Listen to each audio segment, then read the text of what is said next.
Oxfordshire Sports Online.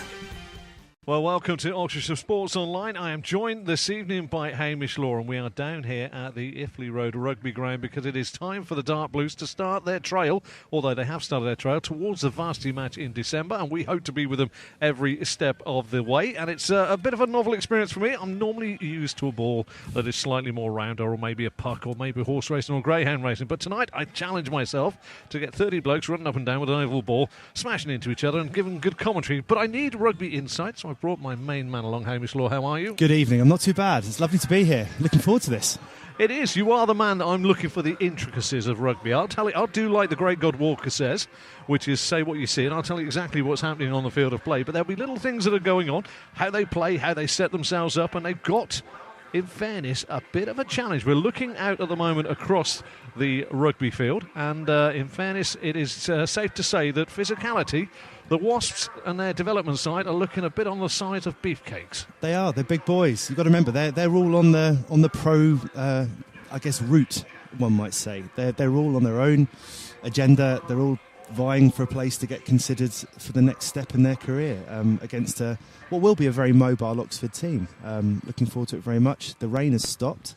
We're looking, hopefully, for a dry match, which would benefit both teams. It's going to be slightly greasy. We've just had some mizzle come down onto the grass, so handling skills will be sort of at a premium this evening. As I say, you listen to Oxfordshire Sports Online. You can listen to us at all the W's, oxfordshiresportsonline.co.uk, as well as you can listen to oxsports.tv's radio player as well. You watched them last week. Last week was a little bit of a different game. They'd set themselves up to face Nottingham, and the Dark Blues put a predominantly under-21 side out.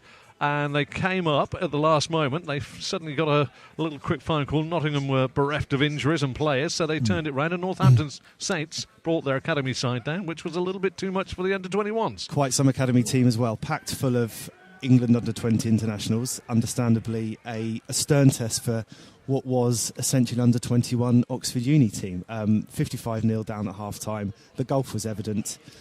Second half, a great improvement, though. They had to go through a stern test. They would have taken a lot out of it. Northampton were a very, very good outfit, and no doubt if we look at that team sheet in 2 or 3 years' time, we will be quite familiar with some of those names. One of the things we've got to say here as well is that a little bit along the lines of when we talk about, let's face it, rugby, and we assimilate it across to any other sport, this is a bit like a pre-season friendly. It's a one match season for the Dark Blues. That's the varsity match that comes up in December. This is all about testing themselves out. The result is largely unimportant, but it's how they come up against the different sort of plays and phases of play that will come from these sides, isn't it? That's right. They'll be looking at what they can bring away from today. Understandably, a win is all important, but as you said, the season is essentially a one-match season. It's all about the fixture at Twickenham in December against Cambridge. They have to build up in the best possible way. They have to get the best team available, and this is going to be certainly a stern test for them. Looking down at the Dark Blue side that's being fielded tonight, there's a few out with injuries. I just got to run through those injuries for the Dark Blues. Tonight we are losing James Wisson, who's a hooker. Second row, Fergus Taylor's gone out with a groin injury. Wing Henry Hughes is out with a knee injury. Centre Sam Mason with an ankle injury. But the Dark Blues are fielding quite a few that had Twickenham experience last year. They've got 12 Blues in the starting lineup. That's a huge percentage of the team with invaluable experience. These boys have played against academy teams of this calibre before. They're all extremely able. They're all very mobile and very good rugby players, hence the fact they're here. So Oxford's team today is a far more experienced 15 than came out against Northampton last week, certainly. Played to 2 games. They lost to Richmond by 21 points to 15. As you say, Northampton 74-10. November season play away at Clifton on the 4th of November. Worcester Warriors at home on the 11th of the 11th. Major Stanley's 15, which is always a good game. That'll be Wednesday afternoon, the 19th to the 11th. And then Northampton Saints again back end of November, followed by Esher away. And then it is Cambridge at Twickenham on the 11th to the 12th. Let's be honest with you, I had a little look down. We had a little bit of a jolly. We had a little bit of a fun with these boys because they're studying really hard, aren't they? They're combining rugby and massive studies and then coming up against a bunch of lads that just do nothing but rugby all day. They're a clever bunch. I think it's very difficult for a lot of us to understand the schedule and the commitment these guys have to go through. They're not just rugby players. They're not just students. These guys are going through an extremely intense educational process, however many years their degree might be, 2 or 3, plus the requirement to train at the level that they do for Oxford. They are training multiple times a week. They're playing at an extremely high level, week in, week out. It can't be underestimated, the commitment that these guys have. It is indeed. I'm looking across the age. They are, you said, about an under-21 side last week, but there's not many. I think the oldest is around about 27 years of age, and that's Guy Weston. There's a few sprinkled at 26, but again, they're low 20-year-olds, so they are physically maybe at their peak or coming to their peak, but mentally they're trying very hard to learn their studies. Now, the alumni will be around the world listening in, and they'll want to know exactly where these people are coming from, as in which college they're studying or what they're going for. We'll talk about that a bit more at length. But was there anybody last week that you particularly looked in the Dark Blues and thought, yeah, I'm liking the look of that player? If you were to look for anyone today, I'd have a look at the 5, Sam Peter. Big guy. He made some storming runs, especially in the second half against Northampton, in what was a really difficult situation. They were up against it. They were certainly letting tries in relatively regularly, and he picked the ball up and he kept going. He really fought hard. A big, strong guy. Let's see how he does today against a big physical Wasps. Studied formerly at Cape Town University. Yeah. So I'm looking at, he looks like a unit, but we've got to just glance across. Now, if this is Academy boys, you do get the feeling that the Wasp Academy are sleeping in grow bags overnight, because they don't look like Academy boys to me. They look fairly sizable. Now, Wasp played yesterday against Leinster, the first team, losing 25 points to 20 in a very good game. First time they were back in European rugby for 3 years, and they've done exceptionally well. We've seen already Andy Goose down here to help the boys line up today, but the boys, they are, I really wouldn't want to meet one of those trying to get on a child's ride at a fair. They are big lads, 6'2", 6'3". Yeah, big lads. They're there for a reason. They're extremely able rugby players, but physically they are, they're ticking the boxes. They are at the top level of academy rugby, physically as well as, obviously skills. And this is all they do: rugby. That is it. All right, they will have business and outside, but generally Monday to Friday and Saturday as well, they are training to be professional rugby players. This is their priority. If you try and put yourself in their feet, they are vying for a contract, for a senior contract, whether it be Wasps, whether it would be with another professional team. And these guys, their next level is a senior professional contract. It's all up for them. This is their route. They'll be playing big time for it. This is the route they take, and there will be eyes gazing on them today, whether the opposition are stern enough or whether they're not stern enough. They'll be looking to be doing the basics correct, and again, that's the golfing difference here between the Dark Blues. They're the best of Oxford University. They're going to be Blues. They're going to be heading towards the varsity game, which is, as you say, their one-match season. But essentially, I wouldn't say they're playing at rugby because they're very good rugby players, because we know that one of them out there, I believe you said just earlier on, who's the guy that is actually a Wasp youngster? Gus Jones, open side for Oxford, is a Wasps Academy player. He would be in this team and will be back in this team after Christmas, after the Oxford University commitments. He's an England under-20 international. He's a very able player, has been spotted from a very young age within the county, and has developed on this path. He'll be a name to watch out for in years to come. As for playing rugby, it wasn't my game. It wasn't. I was hooker at school, a little tiny thing, and I took a fair bit of stick, in fairness, being hooker. It wasn't, I thought football was my route after that, because rugby did tend to hurt. How do these boys actually, when you think about it, tomorrow morning they take some fearsome hits at full pace. How does the body react to this? Hamish, you've played. Times have changed. Back in, 20, 25 years ago, you'd play rugby, you'd get back in the changing rooms. There wasn't a real focus on warm down and recovery work ahead of the next day, as it were. It's a full-time employment potentially for these guys, certainly for the senior members of Wasps.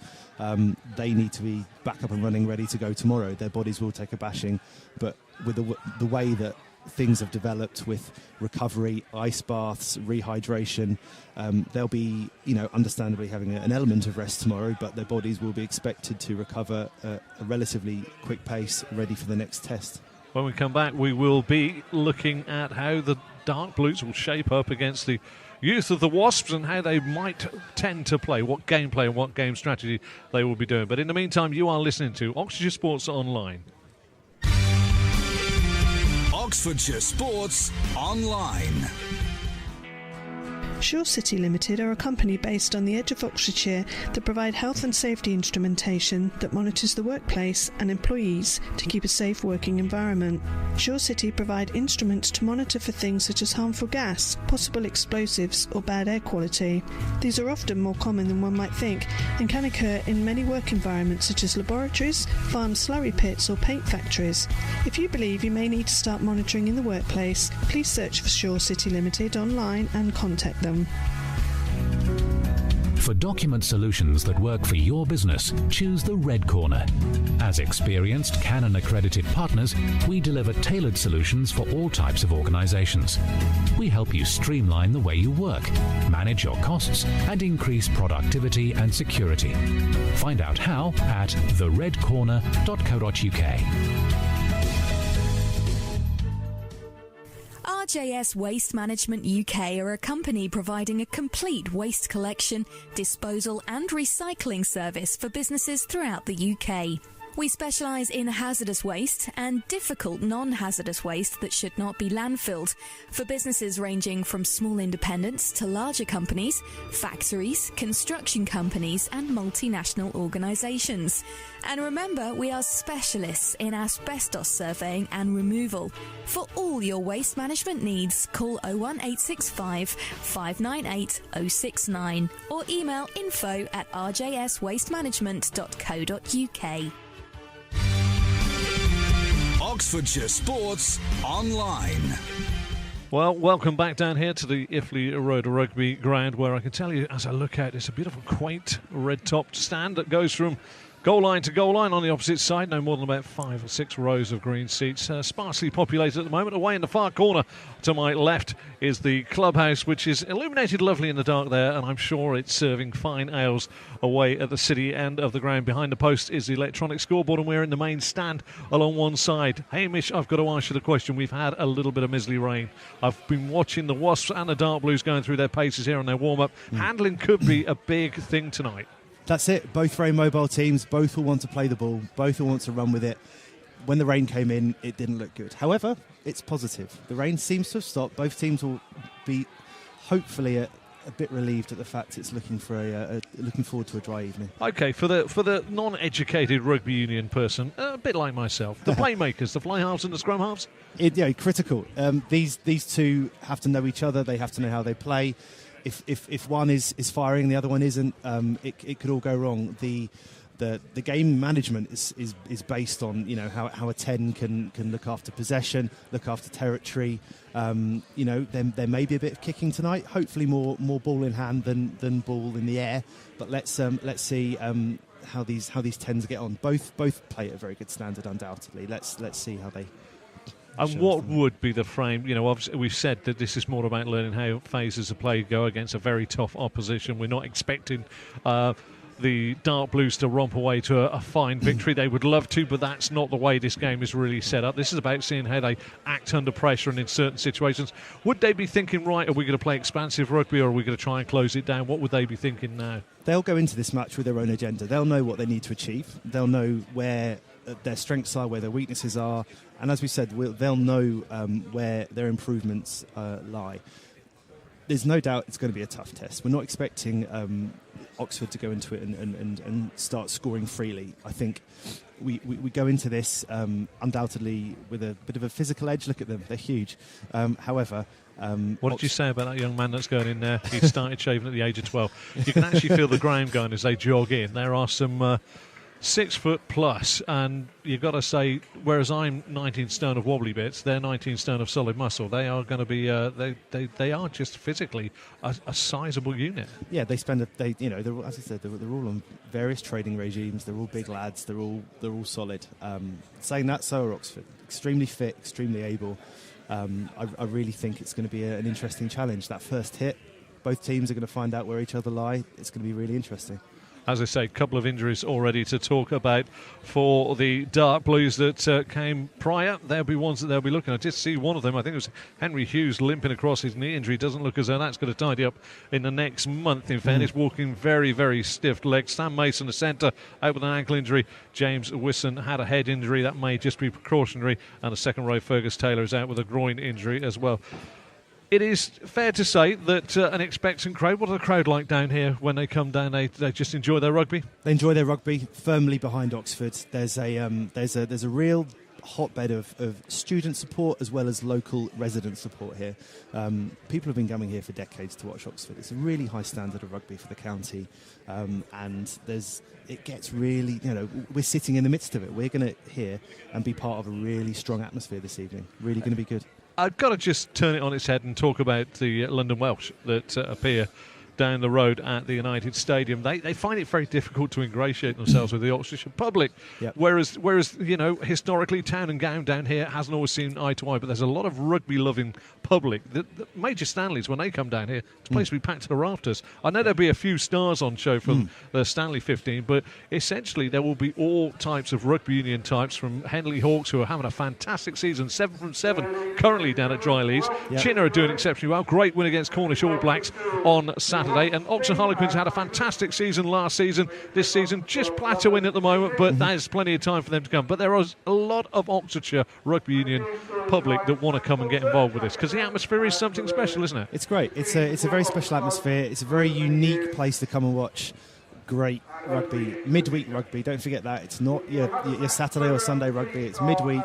These guys are essentially students who are extremely talented. They're way above county level. They're way above your weekend level. For a long time, this has been arguably the best level of rugby in the city, arguably in the county, obviously before London Welsh took residence down the road. And what we will see is an extremely lively atmosphere here. Hopefully we'll communicate that in the best way possible. Yeah. And choice. We don't want it to be too choice, close to our headphones and our microphones. Indeed. But the pitch looks good. As a rugby player yourself, I know you've got your young boy heavily into rugby already. Indeed. It is your favourite sport, ultimately, isn't it? I've played it for as long as I can remember, at various levels. Enjoyed it. Played some very serious rugby. Played some very committed rugby. Especially as a student with these guys, I can, to a level, associate the balance of studying and rugby commitments. It was a 5-day-a-week situation. So what draws? Where does that divide come? Where do boys and indeed women now fall either side of the line to maybe oval ball and round ball games? So I wonder what is that? What drove you into rugby as a player? Because I know what I just explained. I was a hooker, got smashed up playing school rugby, and thought, no, football's a lot easier. I'll just get my legs kicked. What about you? I was a big lad as a kid. I have always loved football, don't get me wrong. However, rugby is where my heart has been for many a year, and I guess it's a bit like any sport. Once you get into it, you get hold of it, and it gets hold of you, and you really develop that passion behind it, I think. There we are, the side coming out for Wasps, all yellow. They jog out onto the field of play, and the big man with number 1 on his back, the man that I was trying to pick up, the man that you said started shaving at the age of 12, is Ignas Darkintis. Maybe earlier than 12, let's be honest. Let's be honest, he is the mover, the immovable object on field. You listen to Oxfordshire Sports Online, brought to you by Oxbox.tv's radio player, courtesy of Gavin and Richard down there at Oxbox.tv. But you can also go to our website, all the W's, oxfordshiresportsonline.co.uk. Hit the black triangle, and you'll hear Hamish come out with his rugby punditry, and me just thinking, wow, that must have hurt. We are listening to the Dark Blues, and they are going to take on the Wasps, and it could be a bit of a difficult evening for the Dark Blues, but it's one where they are going to primarily learn. That's correct, isn't it, Hamish? They're going to learn. It's a development programme. These guys, obviously they want to come out and win, but it's a learning process. At the end of the day, all that matters is beating Cambridge at Twickenham in December. Stern test, let's see how it goes. Ian Williams and indeed Sam Peter are quite some units. Sam Peter must be a good 6'3" or 4 there. There's a bit of size about them, and there's a bit of mobility about the Dark Blues. That's Certainly. my first telltale thoughts here. It looks as though we haven't got the referees now. Yes, we have Daniel Parrott from the RFU, assisted by Mike Husband and Frank Venner. They're just sorting it out. It's going to be Wasps that will take the start here. They are going to drop it out. towards this near side under the main stand. Yep. And it's all going to happen now. We've got the clock over there, and it's going to be any moment now that we start. You listen to Oxfordshire Sports Online. A little check. It's a little bit different to football. They've got to count to 15 this time, haven't they? Just make sure we're all there. Oxford looking for a very secure take here. Possession is key. Let's see. Not a great kick, in fairness. It was actually taken very, very well by Nick Gardner, and straight away they're down just outside the 22 of the Dark Blues. Ball's loose, and straight away they drive forward, gaining a few yards, but it's still in possession of the Dark Blues. Fed out quite nicely. Driving forward there is Ian Williams. He's gone forward, he's down, he's rolling over the ball, trying to roll it out. Referee's keeping a close look. Again, it is that man that you said would be the man, Samson Egerton, a great name as well. He is in there, he comes out, he's Box decided, kick. he's gone for the box kick, yep. Box kick. Let's see what the 15 does. He spilled it, but he's been completely taken out. Actually, if any, it was number 8 that spilled that, and the 15 saved his blushes. Now we're over the halfway line. Dark Blues trying to get there, but they've lost possession. And now the Wasps drive down on this near side. The man that picks the ball up and rolls over is the captain, Baldwin. It's fed out on the far side. Still the Wasps in possession. Nice little feed out and a chance again. Another box kick long. Far side can the... Pressure on the Australian. What a take that is. It's a superb take by the fullback there, Jacob Taylor, but he has been span from fully 5 foot in the air, and he's landed on the middle of his back, and he's come down. And you heard Hamish there. That was a horrible, horrible knock, wasn't it? You never want to see that. Essentially, 15 went up for it. It was his ball, taken out mid-air. It didn't look good. He didn't land too nicely. I tell you, the man that's in a little bit of trouble was just striding back there, hiding. We've got the touch judge on the far side and the referee having a few words. It's this gentleman down here. He's got 13 on his back. His name is Ollie Evans. I don't think he meant it. He certainly gesticulated straight away. He didn't mean it, but he just sort of got under Jacob Taylor as he took it and span him. I think the phrase would be A over T, but the fall is horrible. And when you think today that an Indian footballer has died trying to do acrobatics after celebrating a goal, you do wonder and worry when people fall on the top of their shoulders and the nape of their neck. He's going to be having a little break for 10 minutes, I think, by the looks of it. Yeah. Ollie Evans has gone off. Let's have a little chat about the safety of this side of things. A lot of work has been taking place for the last couple of seasons about player safety. It's a big physical game, but the dangers are apparent. That was an instance of fullback falling on his back, if not slightly on his neck. Safety is apparent here. If nothing's going to happen until this guy is they're going to have to make sure. I would tend to think that if, and we hope Jacob Taylor, the captain from Keble College, is okay. As you say, the first thoughts are that he's okay, and he makes his way off. He's not going to play any more part. That's for sure. I'd be surprised if he got up and played for the rest of this game. However, in an element of positivity, he did. He certainly made a bit of movement as soon as he went down.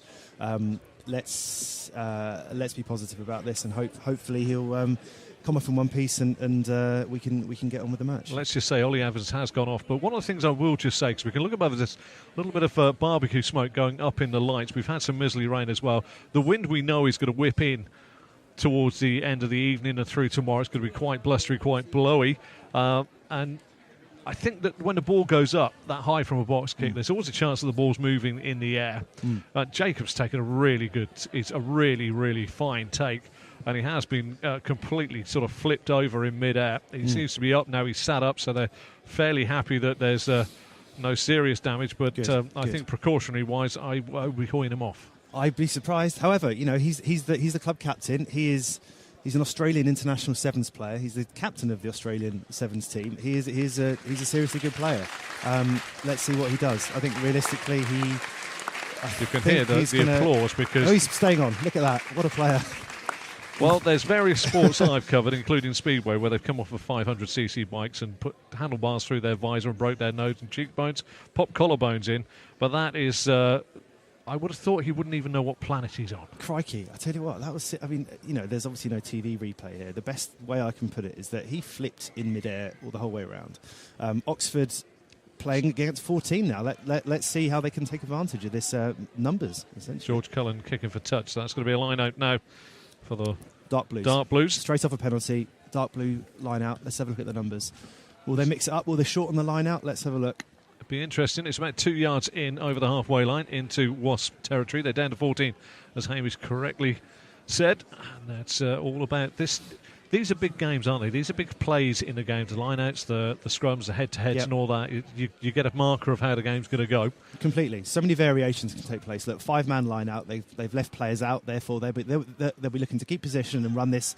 They'll have a man over. Excellent bit of work there. It's a great take from the line-out.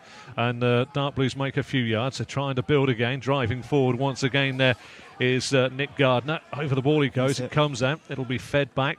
And now they're trying to play very tight down on his near side. Good run there, but he runs into trouble by Andy McDonald. Yep, they'll be sure not to isolate themselves. Wasps will be tight at the breakdown.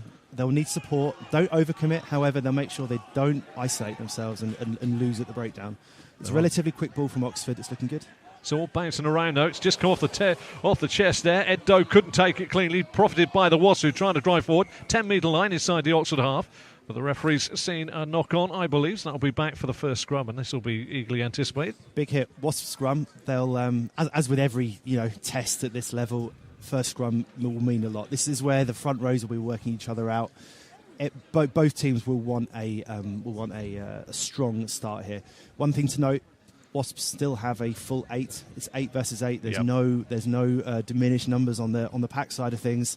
Let's see how it goes. It will be one to see, because you would fancy from here that the Wasps are going to have the lion's share of strength. Tap, they bind now. It's going to be popped in by Tom Bliss.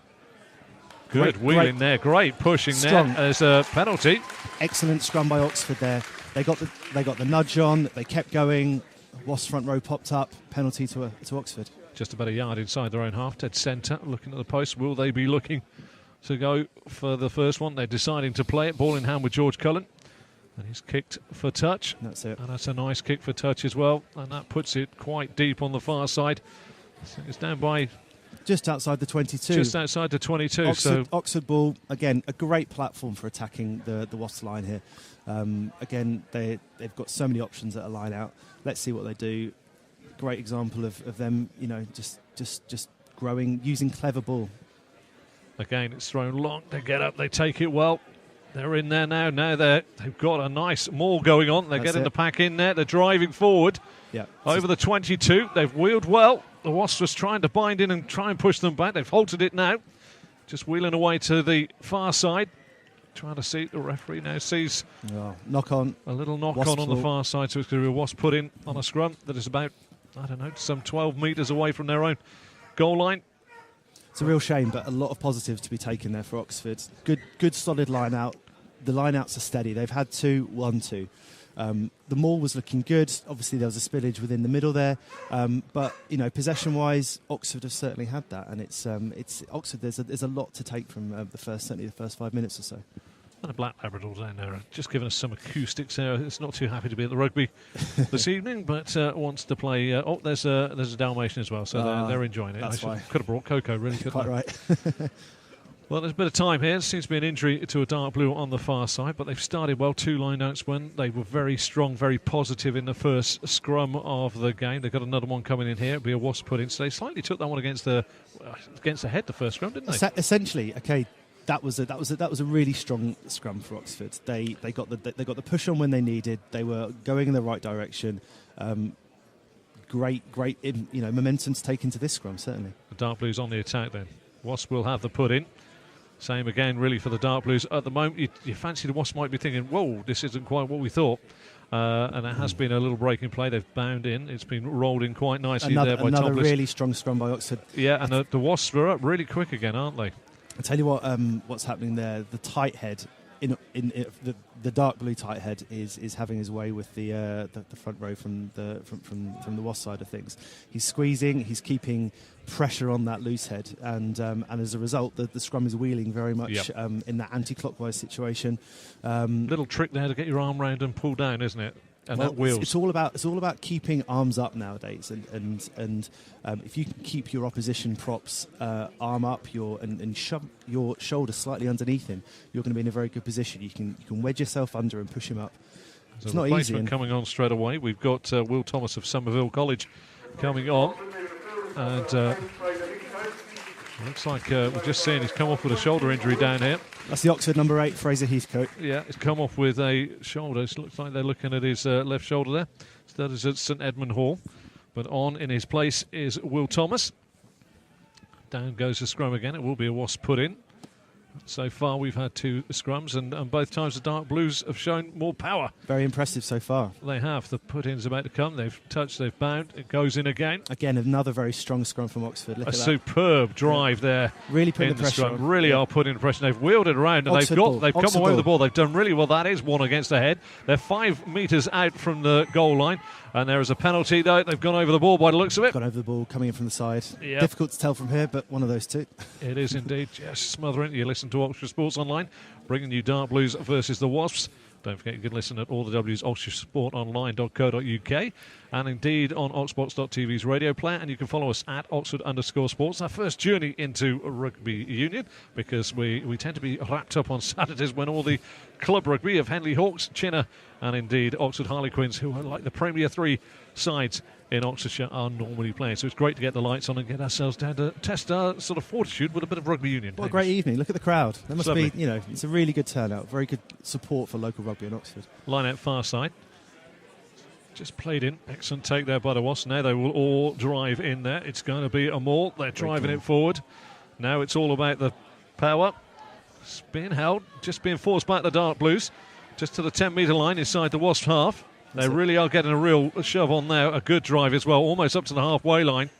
And the Dark Blues for the first time just feeling the might of the Wasp forwards. Yeah, a clear 10-metre gain there from the line out from the Wasp team. A great platform for the and backs. Again, the box it's got up. Let's see if Jacob does them. What a great take by Jacob. Clean hands, and he set them off. He sees space everywhere, drives it down the line. High, picked up again by the fullback Piers O'Connor for the Wasps. And now we are just outside the 10-metre line, just inside the Wasps half. The Dark Blues. That was agricultural. Samson Egerton has just been literally wheeled away with real pace. About 3 feet in the air there, I think. Yes. Yeah. Still, the ball is in possession of the Wasps as they try to get another drive going. They are driving well. Another more going on there. Now the ball is down. Going to come out. Pops at the back. Box kick again. Box kick from the 9. Nice one as well. Measured well. Taken well as well. Now played across from left to right. Chance for them to open up on this near side. Bit of space to go into and an overlap on this near side. The man that's got the ball in his hands now is Andy McDonald. Go in, gets taken by 2. Halfway line brought down. And we have a knock on, or is that a pass forward? Knock on, Oxford ball. Bit of a knock on in the tackle is the best way to put it from the defending Wasp team there. I think if we look at this scrum, Oxford have, I don't want to over-egg it a little bit, but they've dominated in the scrum so far. They have completely wiped Wasps pretty clean on the scrumming side of things. Very interesting. Ian Williams of Kellogg College up against Ignas Darkintis on this near side. That's the 2 you want to see. This is where you feel that this is where they're just getting the strength in the scrum for the Dark Blues. They're about to watch their arms. Look how he's keeping arms up here. You see? Yeah. Okay. The referee not happy with the way they've touched and gone in. He's going to have a word, but it is. You feel it's on this near side, as I say. It's Ian Williams, the Dark Blue, up against Ignas Darkintis, and that seems to be where you think that the certainly in the last scrum, it was wheeling anti-clockwise. The tight head closest to us was really making roads into the opposing loose head. And again, it's already starting to go. It's wheeled, not so much ground given this time, but still very, very solid. Played out quite nicely there through the hands of Egerton to Cullen. Cullen gets it through. It's Andy McDonald on the charge. Just brought down inside the half there of the Wasps. They're just on the 10-metre line inside the Wasps half. They're trying to roll forward. Chance again, a little bit of a break. Still they go down. The Dark Blues pressing forward in possession. Little kick out of the tackle on the floor there. Crawling forward on all fours is best the way to say it. But the Dark Blues really relishing this challenge, Hamish. Very confident, very slick, very few, I guess, unforced errors. It's a very good platform that these forwards are providing the backs here.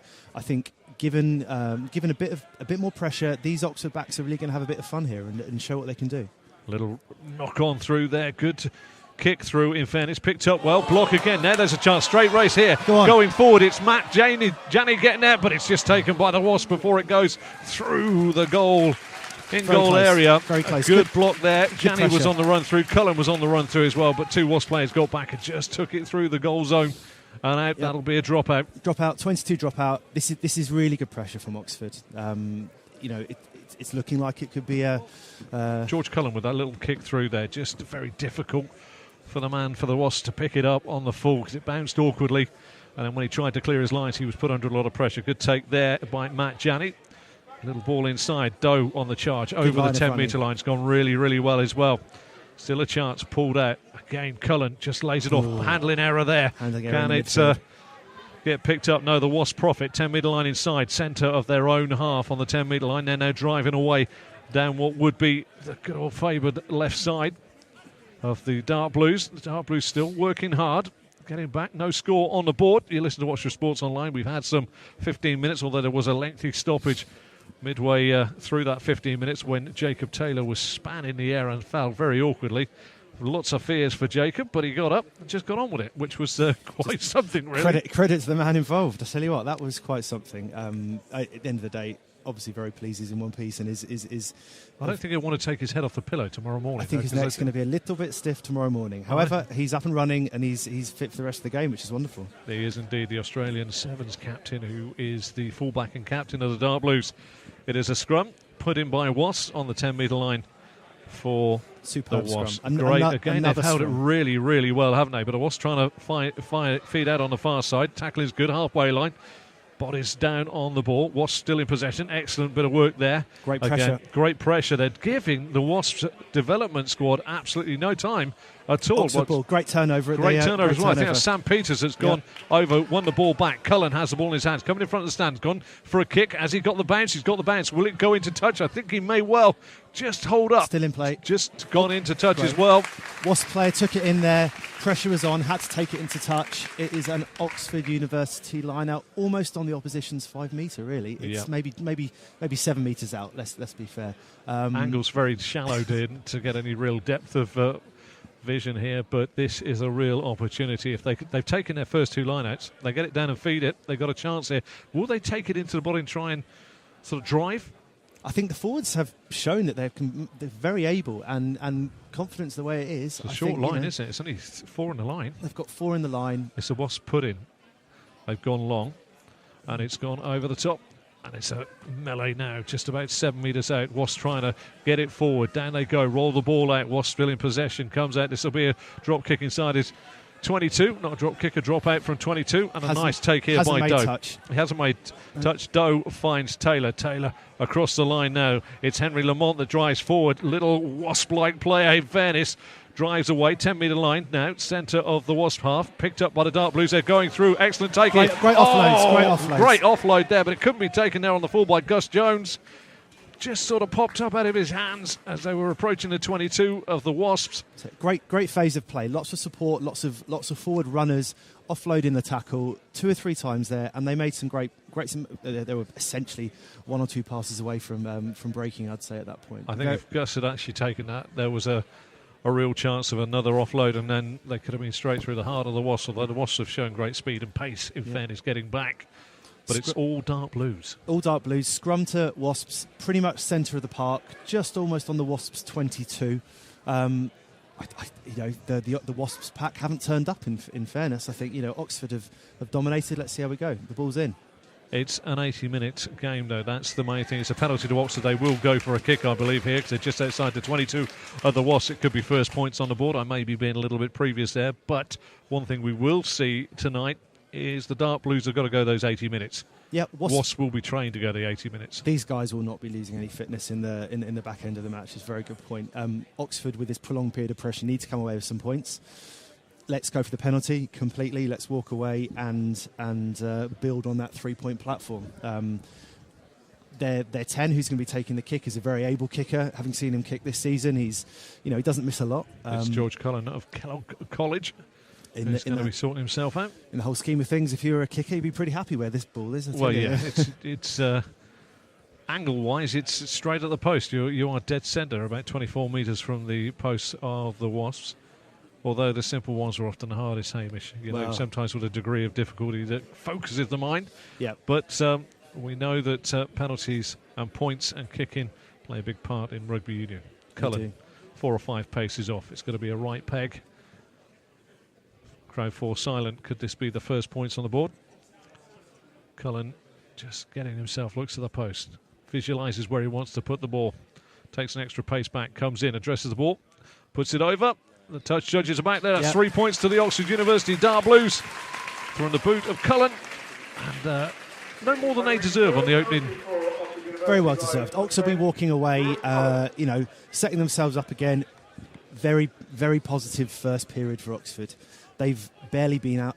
They've barely been out of Wasps' half. It's an extraordinary start for Oxford. Still 14 against 15 though. Mustn't forget that. Dropped out on the 10-metre line. Well taken there as well by George Messam of St Anne's. Gets in net, rolls over. Wasps are all around him. Dark Blues in possession of the ball. He's going to release it. And they're just sorting themselves out. There's a box kick gone high over the top, but the referee has seen something. I think he's looking... Lost that one of the clouds. I lost that one. It's gone through the lights, in fairness, but he's gone for a scrum. I don't know who the pudding is. I think it's going to be Wasp pudding. He saw an infringement on the ball. Yep, I think there was a infringement, slight knock-on within the period of play there. I think it's a bit of an unforced error. Let's see how Oxford do just off their 22. 24 metres out probably. But what a start they've had in the pack. Let's see if they get on. Well, can they continue this? Indeed. Running around the back to take this out will be Tom Bliss. Penalty. It's in as a penalty. Penalty to Wasps. Don't know what the signal was there, but what we do know is a Wasp penalty, and it's about 24 metres out, but this time it's no more than about 4 yards in from this right-hand touchline for the Wasps, and they've just kicked into the corner. Yeah, they'll be wanting to get as close as possible, set this up for the forwards. I'd say they're pretty much 10 metres out, maybe slightly less. They have been quite good with their own put-in. Both sides have, in fairness, with their own line-outs. They've been very good, but this will be a challenge now for the forwards to make sure they get around. This is bread and butter stuff for Wasps. Line-outs, scrummaging, this is what they do. This is what they're here for. You'd be surprised if they didn't win their own ball. Line-out comes in, easy take, down they go, they all bind in.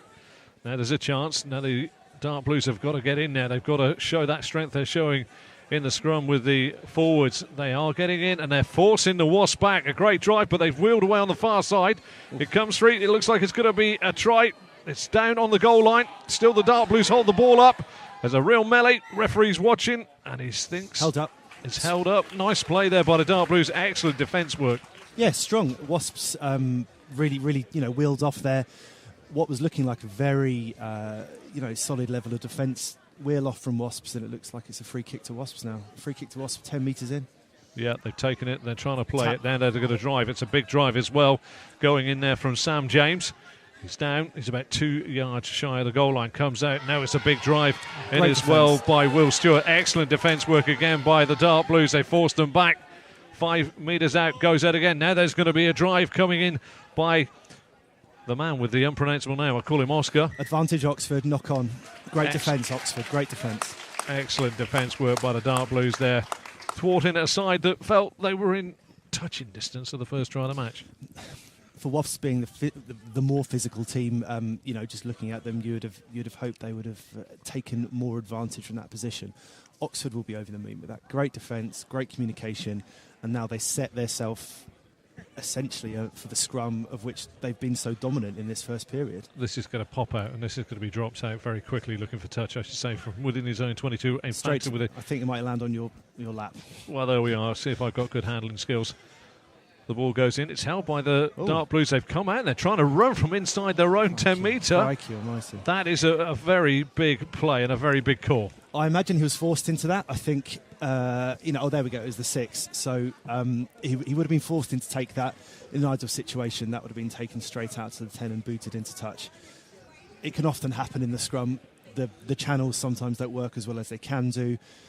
It could bounce off an ankle. The ball, look at the shape of it. It can do a number of different things. It's not a round ball. Nobody knows where it's going to go, do they?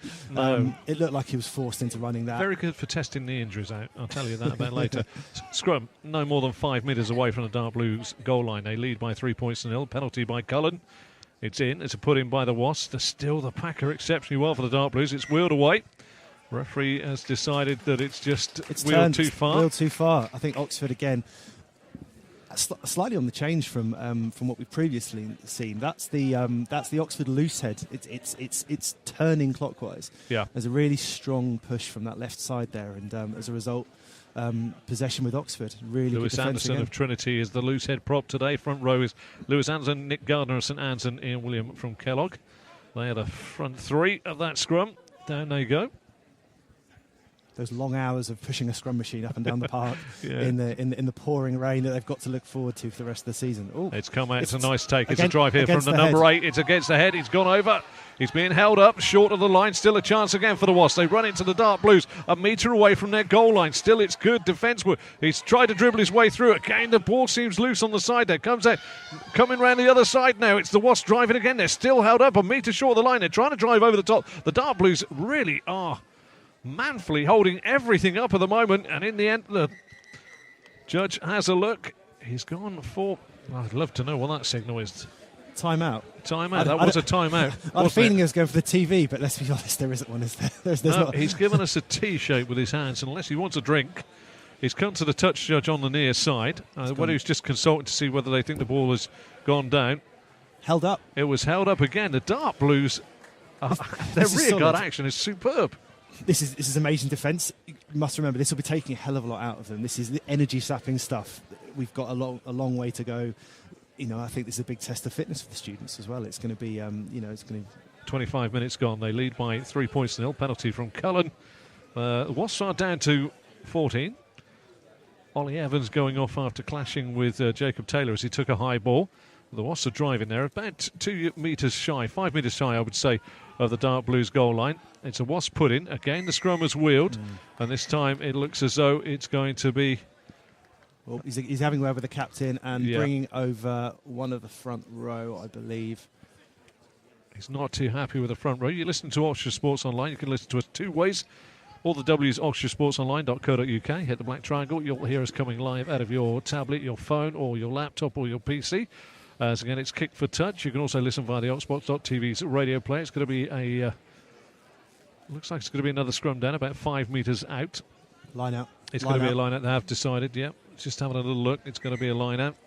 5 metres out. Another big period of defence for Oxford coming up.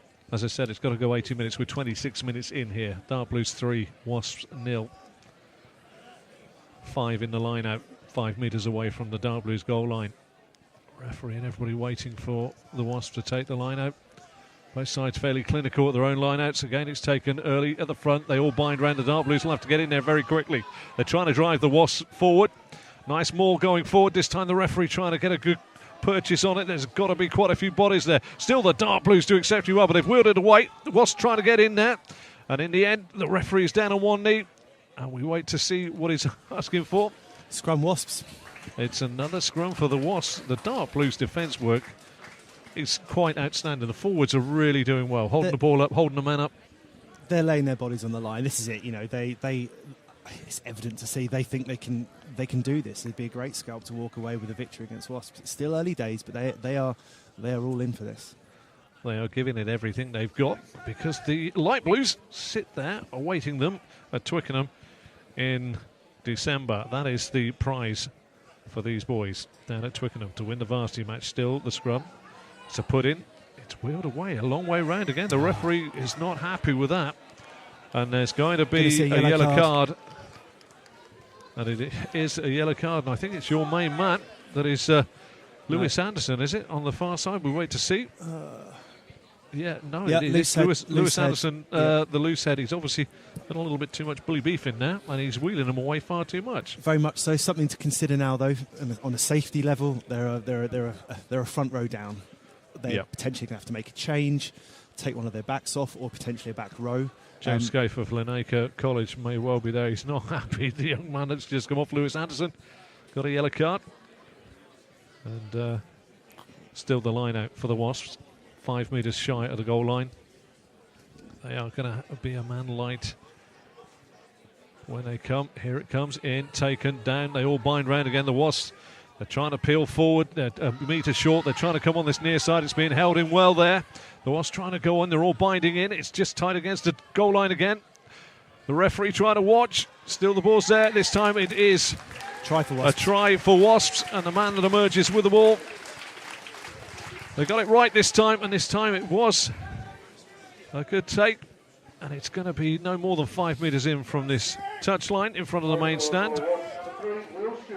And Will Stewart is the man that's hit it. 5-3 now to Wasps. Can they convert this? It's going to be a difficult angle. He's taking it 23 metres out.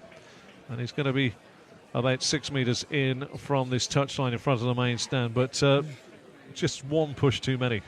I think Oxford have to take the positives from this period. Amazing defence. A referee not very happy with the loose head play there within the scrum. You know, there's always an area of debate about who's right on these things. The referee gets the last mention on this occasion. Oxford have to come straight back at them. Down to 14 players.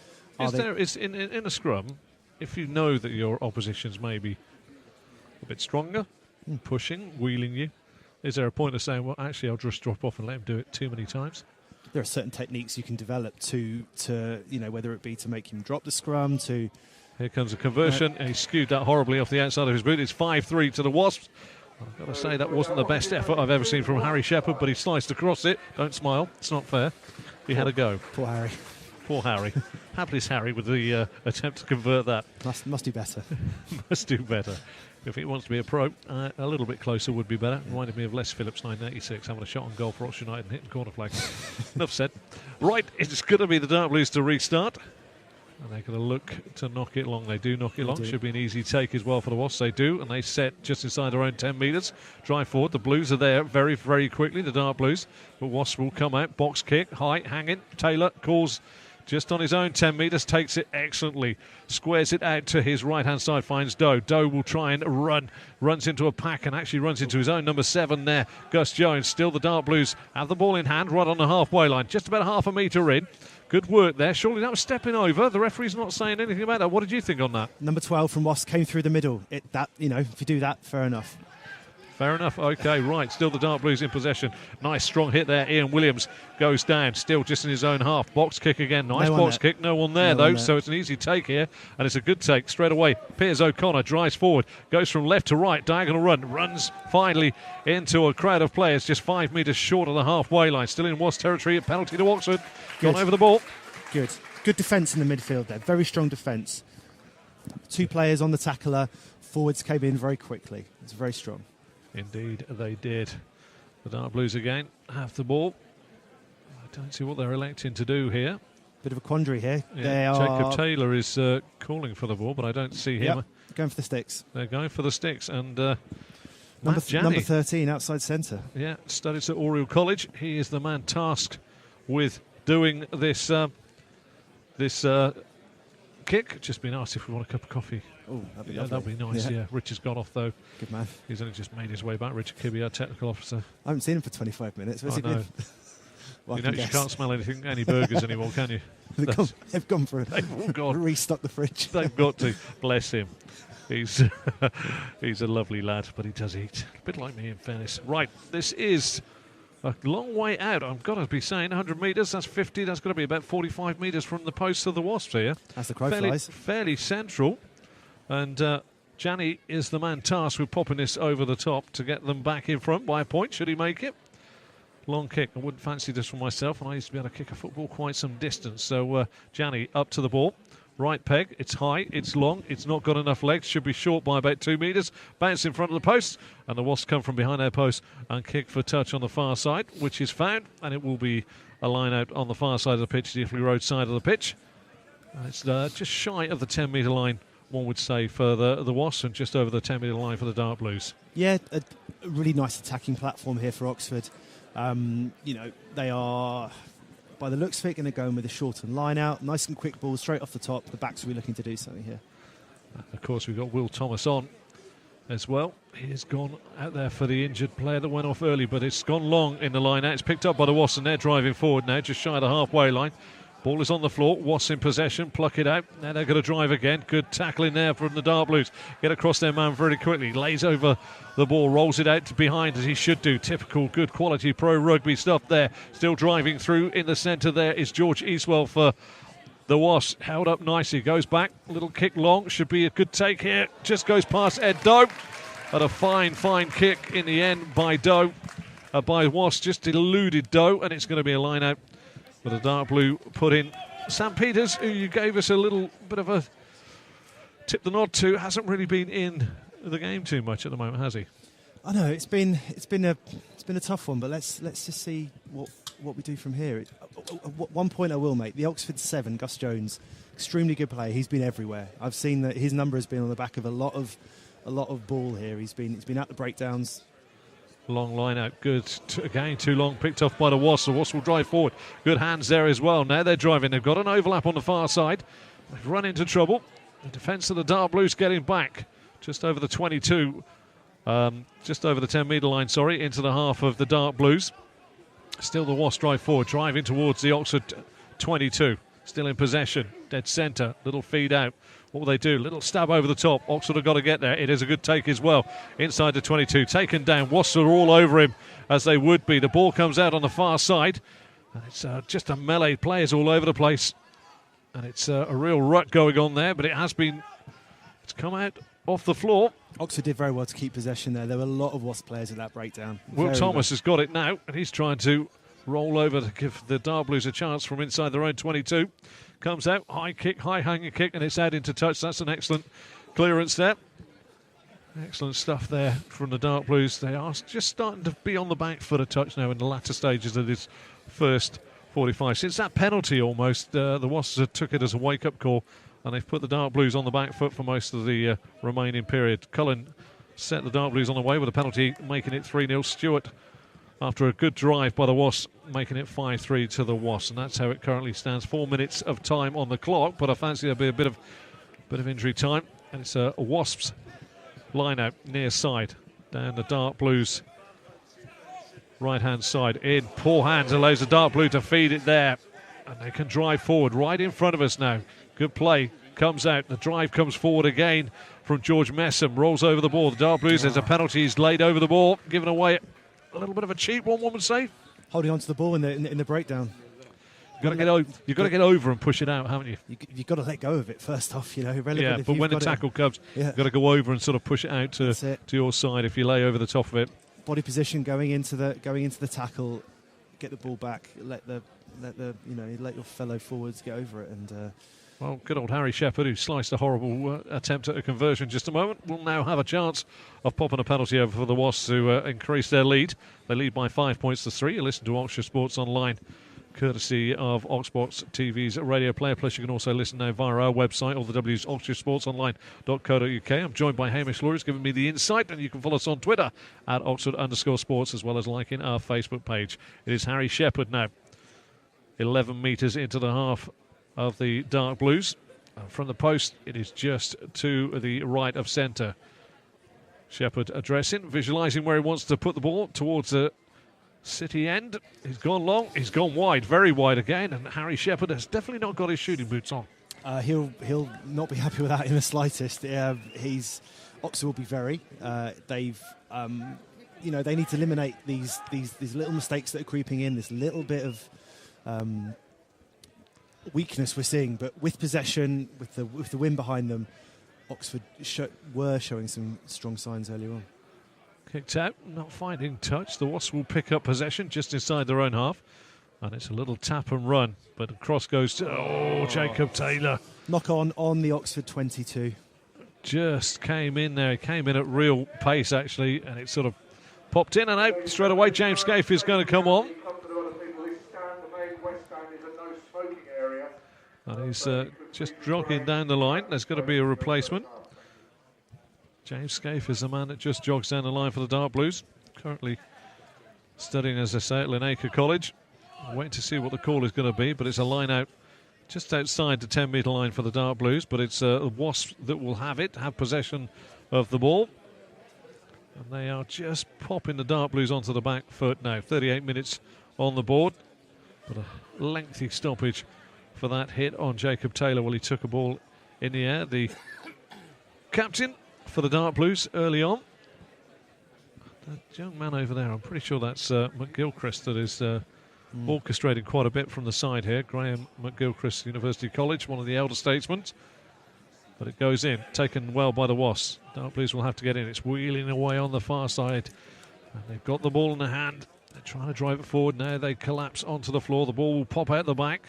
And again, they drive in. Good, solid challenge there from the Dark Blues right on their 10-metre line. But still the Wasps drive forward. This time it's Ignis Darkintis that goes forward. Tries to get over the 10-metre line. Still the Dark Blues hold them up. Comes out again. And now Wasps will drive in. Big hit there. Piers O'Connor hit hard just outside. And they're not making much yardage now. Penalty, and, Oxford. There's a penalty for the Oxford. Good defence, good defence. Again, look, that man Gus Jones stands up. He's been everywhere. He has been absolutely outstanding. I'm relying heavily on you because my eyes aren't as good as they should be, but it's 12 metres away from their own goal line, and Oxford Dark Blues have themselves a penalty. Still James Scaife wanders up and down the line here. A good kick for touch, in fairness. Kick for touch. Oxford ball on the Wasps 10-metre. 10 metre. Back on goes Lewis Anderson, the man that was penalised, yellow carded. How long's the yellow card? 10. 10 minutes. You've got 10. And a bit of a respite then. Well, Oxford now back up to full strength. This is where they can really, try and have that last burst before half-time. As you said, probably a few more minutes of injury time to play. Long again, this time they get it right. Drops down, but it's picked up by the Wasps. It looks as though they came through the line for me there, but again, the referee is deciding that there is going to be Wasp ball. A Wasp ball. Yep. It's going to be a scrum just on the 10-metre line. And it's on the Dark Blues right and the left of the Wasps as they attack away from the city end. The Dark Blues. First scrum with a full complement of forwards back. Oxford with confidence in this. Let's see if our man Lewis Anderson has learnt his yellow card. Well, quite. You've got to hope he picks up on his errors. Yeah. If it goes that way quite quickly, you'll be quite could be upset. awkward. Could be very awkward. You learn from your mistakes. It's going to be a pudding. The referee says that's okay. In it goes. The channels go back. What a shove. Strong What a shove. And that's against the head there. The Dark Blues come out with it. Off they go. And it's a real great break by Matt Janney. Matt Janney going through the centre. Taken down 5 yards shy of the goal line. The Dark Blues try and get in there. They've got the ball again. Nice little sidestep there. Driving through. Can he get over the line? He's being held up by the Wasps. He's gone down. The referee's there as well. Try. It's a try. And that is a superb break by Samson Egerton. Picked up the ball and danced through from 5 yards. And that's a fantastic try by the Dark Blues. And you've got to go an awful long way to say that Matt Janney's break, the Oriel College man, really done exceptionally well. Superb play. Great possession gained from the forwards at that scrum. They were huge. That was a massive drive from them against the head. Straight out to the backs. Matt Janney, he's been the standout player for me in the backs this season. He a great run there, and then a sniping little dart in from, was it the 9? It was a superb. He picked the ball up and he had the feet to dance around the tackles and just get that last sort of push for the last couple of metres. But Matt Janney's break, good 25, 30 metre run, held up about 5 minutes short. As he rolled over the ball, popped it out. It was picked up by Samson Egerton, the Keeper College man, who just danced around a couple of Wasps and got himself down with Wasps attached to get the try. That's it. It is a chance now for the conversion. Just out on the 22 metre line. As the Wasps look out from their posts, it's just to their right. Again, it's going to be Cullen, who addresses, knocks it high. We look at the touch judges, and it's over. Straight through the post. Second one is converted. 10-5 now to the Dark Blues. And Cullen, he's got his shooting boots. Harry Shepherd is waiting to find his. He is. I think he left him on the coach, to be honest. In all fairness, he's been a little bit wayward, hasn't he? Yeah. But let's not get too carried away. The Dark Blues showing certainly an appetite for this evening's match down here between themselves, obviously, and Wasps. It is their sort of what you could call reserves, isn't it? Just off the top, these are the academy boys that are looking to be pro boys, playing rugby every day of the week, training. Yep. Bad touch there. He's got away with that. He's been very lucky there. He's been extremely lucky there, George Messam from St Anne's there.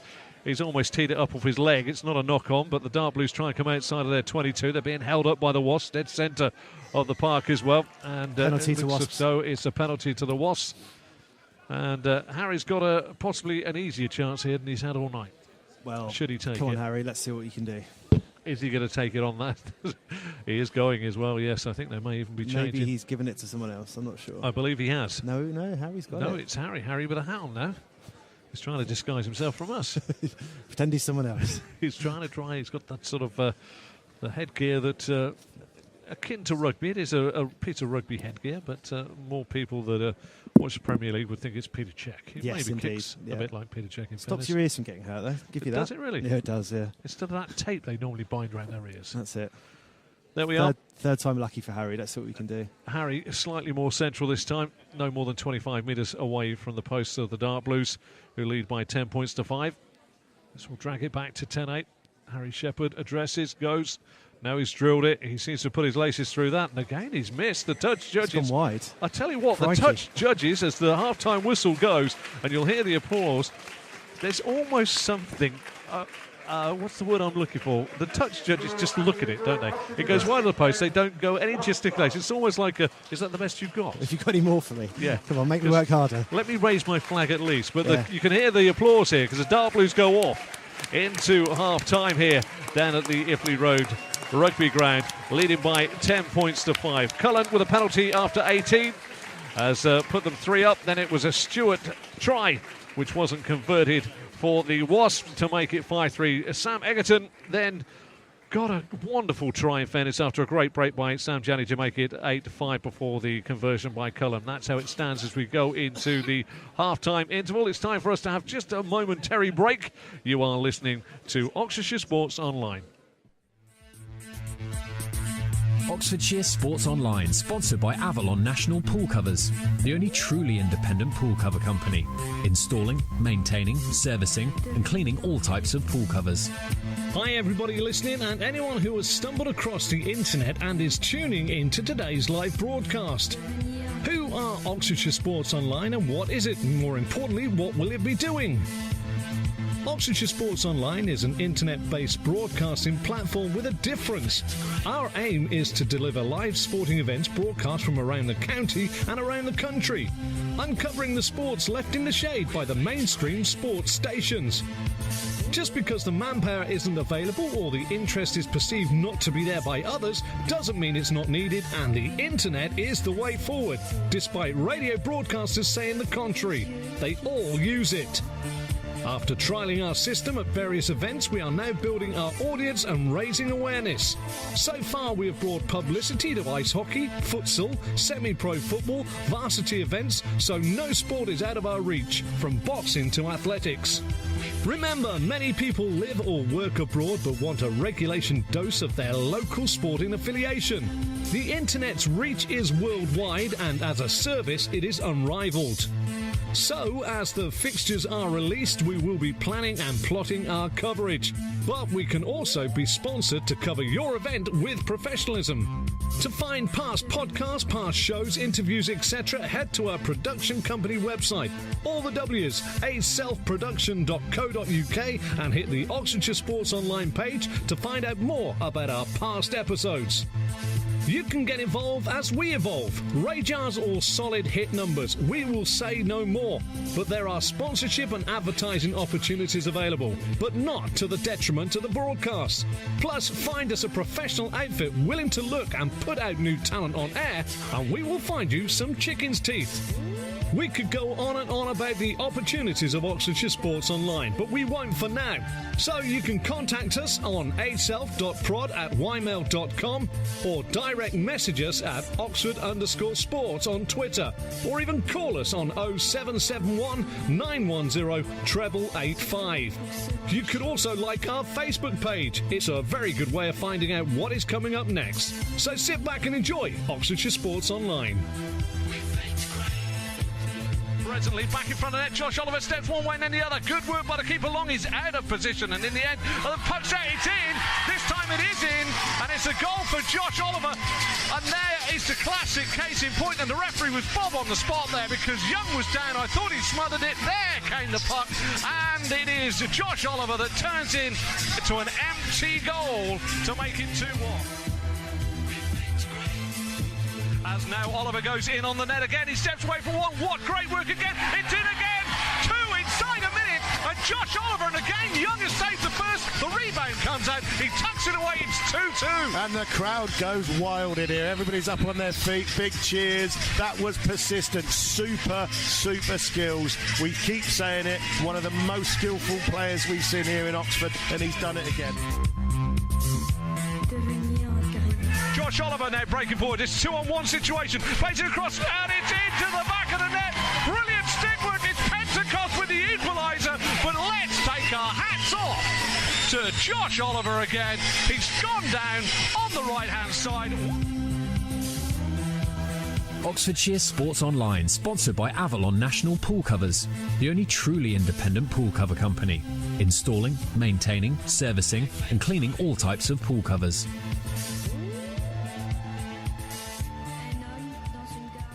Well, back here, we just had a quick slurp. Myself and Hamish Law is the rugby pundit tonight. Well, I just try and describe what I'm seeing out there. Hamish, your thoughts on that first 40 minutes? I think Oxford will take a lot out of it. Very positive, particularly up front. The scrum has been extremely strong. They've gained metres at every occasion. A bit of work to do at the line-out, to be fair, but they go in 10-5 up. Very well deserved. They're certainly putting in a very good account for themselves. Just to let you know out there, if you're interested in the lineup for the Dark Blues today, number 1, Lewis Anderson, it studies at Trinity. Number 2, Nick Gardner from St Anne's. Ian Williams is 3. He's from Kellogg. 4, Tom Reeson-Price, Lady Margaret Hall. 5, Sam Peter from Trinity. 6, George Messam from St Anne's. 7, Gus Jones, the man that's caught the eye of Hamish Law from St Catherine's. And 8, Fraser Heathcote, who has gone off. He was studying at Teddy at St Edmunds Hall. He's been replaced by Will Thomas of Summerfield. Into the 15, the fullback, Jacob Taylor, captain, and from Keeble. Ed Dove, 14, from Kellogg. Matt Janney with that great break that led to the try for Egerton. He's studying Russian at Oriel. That's it. Well, there we are. Yeah. He's been rushing around as well. Clever boy. Zandy McDonald at St Peter's, the 12, 11, Henry Lamont from New College, and George Cullen from Kellogg, and Samson Egerton from Keeble. It's been pretty, considering what happened last week, and we've tried to explain last week when they got beaten by the Northampton Saints by 74 points to 10, that they weren't sort of primed for that. It was Nottingham that should have been the competitors on the night. It ended up being Northampton Saints. This is more akin to what we're going to see at Twickenham? Is this getting close to a lineup that's going to be popped out at Twickenham? When we compare the two lineups in December, I don't think we'll see too many differences. I mean, there may be the odd player coming back from injury. You know, they've got 12 Blues in the starting lineup today. One would imagine that those 12 have got a fighting chance for starting in December. You've got 3 more places. You've got some very talented players out there. I'd be very surprised if it's not, a million miles away from what we'll see starting in November. And you see some faces, don't you, down here in the world of rugby Look union. at that. And who is that young gentleman away to your right-hand side? That's the England back row, Richard Hill, World Cup winner, long-time player for Saracens, and quite frankly, a rugby hero. A rugby hero, a bit like Sue Carter and David Tennant. You're That's a bit it. like that with Richard Hill, aren't you? Yeah. Do you mind if I nip off from... Have a quick chat. They say never talk to your heroes. You'll always be led down. I'll embarrass myself. It'll end in tears. I actually held an interview with Lawrence Delanio and David Duckham. An amazing moment it must have been. It was, because you know where my rugby prowess stems from. Yeah. Lord Williams being dragged across the floor in Tame and thinking, no, this isn't for me. So I'm not really... I love watching rugby, and I think the rugby is... I go back to the days when... was it Frank Cotton and Gareth Chilcott? When you were 20 stone and looked 20 stone. Whereas now these are 6'2" and they're 20 stone and ripped. They're 6'2" of muscle and 20 stone of equally as much muscle, and they can do 100 metres in just over sort of 12 seconds. Some of these boys, they can really, really fly. And the game has changed massively, hasn't it? And it started changing, obviously, when I first started watching rugby union with Nigel Starmer-Smith and Rugby Special Sunday afternoon. Yep. It used to be almost a park with a camera gantry stuck on one side. Such is the move forward. We have the European Rugby Cup now, the Heineken Cup for years. It's now changed its name this year. European Rugby Championship. It really is quite something. There's a lot of money in the game. Does money spoil things? That has happened in the round ball game of football. What about rugby? There's a salary cap. There's an element of realism within rugby. There isn't. You really can't compare the two with football and rugby on that financial level. It's creeping in, though. Don't get me wrong. They've just raised the salary cap again. The professional era is boosting the game. Let's not forget that. But I do believe it's within realism, certainly. Once upon a time when I grew up, if you were Welsh, you were rugby union and you won every game in sight. They had a production line back in the days when I first came to rugby union and watched it. But since then, it is really... that was an excellent dropout, that wasn't it, from the start, the restart. We're off and running. Poor communication from Wasps there. One player thought, well, the other one had it, essentially. After you.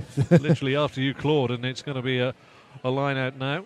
It's going to be Wasps to put it in, but it's on their own 10-metre. And the Dark Blues will really relish this early on because their forwards have been very, very strong, haven't they? They have. They've offered a great platform. They really have. Very, very positive start to the match. Excellent take there by Wasps. They all start binding in. It's just about 8 metres away from their goal line. The Dark Blues trying to force them back. This is a bit of a maul going.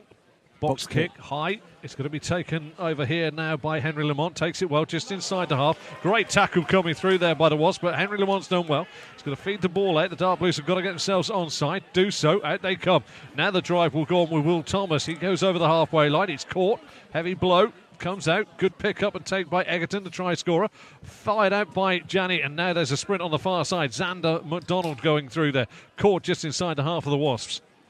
Still the Dark Blues in possession of the ball. Now they drive over the halfway line. That's a good break again. Yep. That's your main man again, isn't it? Gus Jones going over them. Made some good line and some good inroads there. They're still driving forward there. George Cullen just in almost to the 10-metre line inside of the Wasps half. Still the Dark Blues trying to feed it forward. They're keeping it in close proximity to their forwards. They feed it out at every opportunity, and again they're trying to drive through the heart of the Wasps. The Wasps hold them up on the 10-metre line. Dark Blues still in possession. Dropped out. Now crossfield pass. Could that find touch? It's gone away from Cullen. It does find touch. They haven't garnered a lot of yards. It's just outside the 22. But it was a nice phase of play again. Nice phase of play. Kept possession. The ball was relatively quick. Again, there was no unforced errors. It was a nice phase. Okay, they didn't quite get to where they needed to, territorially. However, they'll take the positives. Quite a perfect night though for rugby now, isn't it? That squally rain that we had just before the start has gone, so there's a little bit of zip on the turf, but as a rugby player, not too cold, just about right. Very little wind, no rain, as you said. It's everything's going in the favour of an exciting second half, certainly. It is. Wasp line out just outside their 22. It's that 5-man line out. They go long, taken nicely at the back. Now they'll try and pull it into the body.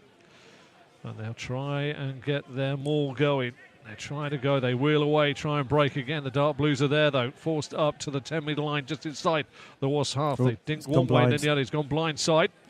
Dark Blues have covered that nicely, though, on the 10-metre line. They try and come again, the Wasps, and this time a break through the centre. The Dark Blues again tackling feverishly in the middle there. And again, Wasps drop it out. It's a kick over the top, and they're looking for touch on the far side. Straight out of play, so that's taken back to the line where the kick was taken. Quite right, that's it. So we're looking at a point pretty much in between the 22 and the 10-metre of Wasps. It's going to be an Oxford ball. A really good attacking position. Let's be real here. Oxford will be. It's all about the throw, isn't it? It's all about making sure they get it in, get it down, and then they can set themselves from there. You talked about a solid platform, and they've really provided that today. Haven't they? They need to get the line out. They need to see a slight improvement. The last couple have been a little bit astray, but let's see what we can do here. They've gone over the top, haven't they? Again, it's a little bit read by the Wasp boys, and I think the Wasps have actually picked the ball against the line out. They're up to the 10-metre line inside their own half. Ball is there. Ball is in a good position. Oxford trying to stay onside, not creeping forward. The referee looking. Box kick high underneath it and coming forward. It's going to be a big take. Janney goes in. Doesn't quite take it on the full. There's Ed Doe, on the far side. And he's just knocked it on as he's gone in midair, hasn't he? That's it. Knock on. Wasp scrum. It was a 50-50 ball. Very brave, going for that. And fair play to the guys going on to 10, the man Ignace Darkintis, because they're the whitest legs I've seen since the spring, really. They are very white on that. I think you should be wearing more shorts in the summer. I think that's the biggest tip. I think the idea there is, I just remember I must tell the wife to take the milk in because they are white. They are particularly white. and they look like they have been sort of imacked as well, in fairness. They were Mexican hairless legs, really. But not that we're taking aside there, but... the light shone from them. It did. There was a little bit of a glare in the lights here. We've got a hold-up on the far side. Well, Ignace Darkintis is actually being treated by the man with the shapely legs, if a bit white. What will the Dark Blues be thinking? Because they know towards the back end of this, they're up against boys that play and train 5 days a week, 6 days a week, and play. What they'll be thinking? Well, will they be looking to eke a bit more? Will they be getting a little bit excited that they are in the position they are? I think they're mature enough. They've got level heads. They need to get some more points on the scoreboard. 5 points is not a big difference. Let's be honest, they're going to be making some changes in the next 15 minutes. Realistically, they're going to be trying some of their bench out. They really need to try and gain some further momentum. So part of this, as we said, this is a bit like a pre-season friendly in a way. It's testing different people out in different scenarios and different places, isn't it? It's not all important that the result ends up where it is. But last week it was 55-0 at half-time for the Northampton Saints against a junior side. A very different situation last week. But you can see that how well these boys are performing. And again, that scrum on the far side. And that's superb work by the Dark Blues. Turnover ball. They're coming out. They're on their own 10 metres. Taken down. The ball is fed out. Taken well by Cullen. Cullen has found the hands there. But again, they just the Dark Blues run into a little bit of a dead end there. Doe does. But he gets the ball out. Now the Dark Blues try and get away. Little wriggle through there. Being held up now by the Wasps. This could be interesting as they're trying to get it forward. As the ball is off the floor. They need to recycle that ball. They need to, and they've done really well. Egerton out of Cullen. Cullen feeds it straight into. McDonald tries to drive through, just shy of the halfway line. Dark Blues doing well. Again, in there is Egerton. Feeds it out. They're driving away on the far side again. Now there's a real break on. Can he get past his man? Steps inside too. It's a good break again, but the referee's pulling it back there. That's Doe showing very, very good feet. We've got two down. We've got one down in the middle there. It's a Wasp player down. Not moving a great deal as well, just over the halfway line. What was that pulled up for? I think saw the break. They've done the honourable thing and just holding it out for the injury closest to us. But what we were seeing nearest to us, which was really good, the Oxford players were taking the ball, flat out. They were running from deep. They were taking the ball at pace, and that's the way you're going to impact into this defence. Wasps are obviously a very good defence. Oxford were taking it at pace, and we were, as a result, gaining strong momentum there. They need to grow on that and keep doing that, certainly for the next 10-20 minutes. I'm just looking at, and I use this word lightly, there's a little bit of disappointment in what I'm actually seeing from the Wasps. Now, maybe I'm expecting them to miracles, but I thought I might see a little bit more from them. They seem at the moment to be on the back foot with everything that Dark Blues are doing. I think credit to Dark Blues as a result, though. I think they, let's not forget, Wasps are, this is nigh on the A team, the academy team for Wasps. They're in the top half of the Premiership. These guys are very good rugby players. Credit goes to Oxford University here. These guys are playing well. It's been a very long time since I've seen a forward dominance in the scrum that we're seeing here for Oxford. They are extremely strong. They, whether it be their ball, the opposition ball, they are making great strides in this scrum, and they'll be very comforted by that. It is extremely strong scrummaging performance. Line out, however, is disappointing. Yeah, it started well. The 2 or 3 towards the back end of the first half, they've gone long, right over the top. Easy pick off by the Wasps, who have made a change. James Small-Edwards has come on. And, that's his name. I'm not taking him in. And he is small, isn't he? He's not very tall. He's not very tall. I think, is he gone in at 9? Or I don't know. He's just dropped. He's jogged out there. Whether the man that's on the deck is going to be replaced, he's certainly looking around, wondering exactly where he is. You're at the. I don't think he knows very much about that. I'm just going to inform him he's at the Iffley Road rugby track, home of the Dark Blues, as they take on the Wasps. And you're listening to Oxfordshire Sports Online. All the W's, oxfordshiresportsonline.co.uk. You can listen to us there as well as on the oxsports.tv radio player. Live sport brought to you, covering possibly the uncovered, one would say, in the world of local sport. You can also follow us on Twitter and like our Facebook page. It's Oxfordshire Sports Online Facebook page. As I say on Twitter, follow us at Oxford_sports. Coming off, it's Harry Shepherd. Harry. He knew he'd get off somehow, didn't he? Bless him. Poor kid. He's had a bit of a tough time with a kick. that's for sure. But it is going to be a scrum, 10-metre line inside the Wasps' half, just about central. The Dark Blues will have the put in, and they've been fairly dominant with the power in the scrum, one would say. They've been outstanding. Let's hope Oxford can now use this as a I keep saying it's about providing a strong platform for the backs. They've got a very, very good back line. And again, they're forcing the Wasps back and holding the ball in at the back of the scrum as well. The number 8 holding it in there quite nicely. Egerton waiting for that ball to pop up. The scrum's gone up. And it's going to be another scrum, this time a few metres further forward, just about over. The referee just taking it back. It's about 12 metres into the half of the Wasps. And again, it's going to be a dark blue put in. They held well again. The Wasps have really not contested the scrums as well as they would have liked, I think. They really haven't offered the opposition that I guess we presume they may do in the scrum beforehand. Again, I think, and I firmly believe, the credit must be with Oxford here. They've been outstanding in the scrum as a unit, as 8 men. They have been driving as one. They've been solid, and let's see what happens now. In defence have been excellent as well. Again, they've pushed the Wasp back. They hold the ball in nicely. Comes out now. It's a chance for Cullen.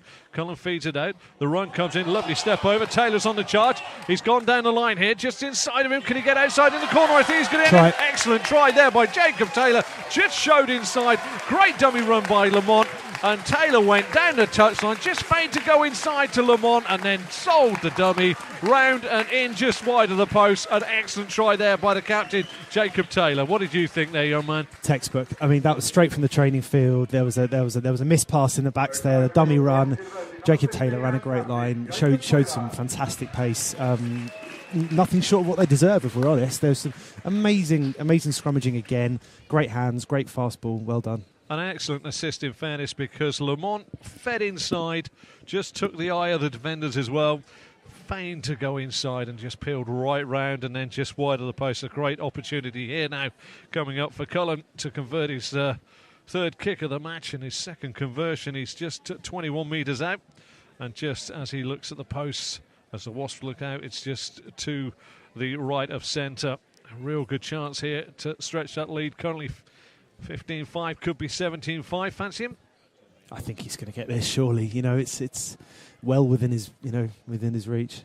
As I say, sometimes the easy ones are hard. But Cullen takes his time, addresses the ball, one step back, goes in, they come rushing out, drills it through the post, and that's a lovely conversion. Brilliant. And Oxford University are now leading by 17 points to 5. 52 minutes on the clock. You listen to Oxford Sports Online, and you can listen via all the W's, oxfordsportsonline.co.uk. Couple of changes. 2 front row changes. 2 front row changes. We've lost Ignace Darkintis, and we've also lost Sam James, and they have been replaced. Didn't see the numbers going on. I think it was Sam Beckett that's gone out there, but we'll wait to see. George Edson as well, number 16. George Edson, so they will change the front row, and they needed to do something. That's a good take and a good break again by the Dark Blues as the restart comes. Just in the middle of their own half, and again they try and drive forward. Nice little duck in there by Nick Gardner, trying to drive again. The Dark Blues, who will be feeling cock-a-hoop, and they're feeding it out there again. A little kick down the line here. Good. A little grubber of a kick as well, and that's a fine kick as well. Kick for touch, got touch, and it's just 10 metres, 11 metres inside the Wasp half there. Nice little kick, wasn't it? It's great, and what we're seeing here, we're seeing the ball come back into the Wasp half. Oxford needs to be playing rugby in the Wasps half, getting some great territory. We know that, with the ball in hand, they're a danger. Let's try and see how they compete at the line out and continue from there. They are still on 14 though, aren't they? They haven't been allowed to... Yeah, it looks like it's 14. Still 14. It's interesting. It is interesting. So don't know why. I don't think it was intentional. I think they that hit when Ollie Evans, but it's I don't know my rules enough, but I'm pretty sure that is. Don't know if they have another player to come on. Maybe they're out of subs. Yeah, we've got Ed Doe just being replaced as well, but the line-out goes in. Good take. He's jumped through the line there. The man that took it was Sam Beckett. Just 10 metres in. There's a nice touch straight away by James Small-Edwards. Feeds it out. Still the Wasps still shy of their own, sort of 10 metres inside their own half, and they're trying to drive forward. The Dark Blues defending with everything they've got. High up the park, Small-Edwards feeds it out again. The Wasps try and drive again. Still the Dark Blues get themselves around. Looking as though they may well have got turnover ball here. Nope, still in possession of the Wasps. The Wasps now trying to come out, running the ball with pace and a massive hit there by Gus Jones. Number 7 again, excellent. An excellent hit. He really took that well. Still there, though. This is a good little mini break for the Wasps. They've got over the halfway line. And again, a poor pass puts them under pressure there. The youngster that's just come on, Small Edwards. Bit of a grubber pass, but it's been picked up in decent hands on this near side. Halfway line. Small Edwards picks it up, feeds it on again. The Wasps again. What a good tackle that was. Strong challenge going in by Reese and Price. Small Edwards, though, for the Wasps, feeds it out far side. Tom Bliss tries to drive forward. They can't get out of their own half. Such is the tenacity of the Dark Blues. Currently, they're still trying to feed it, still trying to work it inside their own half, the Wasps. The Dark Blues hitting every challenge and making sure they're very good, and they're disciplined as well. Wasps are going back in attack. You know, they are being pushed back, and as a result of being forced into handling errors like that, lost in midfield, they're scrummed down to Oxford. But what I'm saying is the Dark Blues are very disciplined. They aren't giving away penalties. They're not, you know, they're defending as though their life depend on it, which is excellent. But they're not, you know, it's very easy sometimes to be overcompensating, getting over the ball, trying to go in too early, and they're doing exceptionally well. Looks like there's going to be another change here. It is going to be Graham McGilchrist of University College about to come on. Indeed. Oxford are being very, as you said, going back to the disciplinary area. There's no hands in the right. They're not coming in from the side. They're not getting off their feet. There's a lot of strong technical skills being shown here. And as a team on the front foot, they're going to be in a view to continue this. 17-5 up. I'm personally just getting the feeling that Oxford are about to go into another gear and just start to free things up a little bit. Sam Peters, the Trinity College lock, comes off, replaced by Graham McGilchrist, who I think was there last year in a varsity match. He is, a very experienced player. He's got a blue. He's been here before. He's played at the highest level of university rugby. He knows his stuff. A very strong player to bring off the bench. One of the older statesmen back going on is Ignis Darkintis. So making the numbers 15-15 now, as it were. Yeah, it was strange. It was a big hit. There was no sort of flamboyancy with the Ollie Evans hit, but whether they gave him a sort of a match penalisation, I don't know. But it certainly is made for a good spectacle, that's for sure. Replacing number 3. I think it's just replacing the young man here that's obviously taken a knock. Those legs are terrible. He needs to cover those over. Pull your socks up. Yeah, there's a bit of a question mark over those. Anyway, back into the game. You listen to Oxfordshire Sports Online. You can listen to us at all the W's, oxfordshiresportsonline.co.uk, and follow us on Twitter at Oxford_sports. It's my first stab at rugby union commentary. Hopefully I'm not offending the ears of the aficionados, and the insight coming from Hamish Law alongside me, just putting a little bit of lustre to me describing exactly where the ball is on the park. This is 10 metres inside the Wasps half. It's a dark blue put-in. Again, the scrum has wheeled massively. Penalty to Oxford. Superb. Well done, Oxford, again. Just going through the motions here. Fair to say they have this scrum pretty well tied up.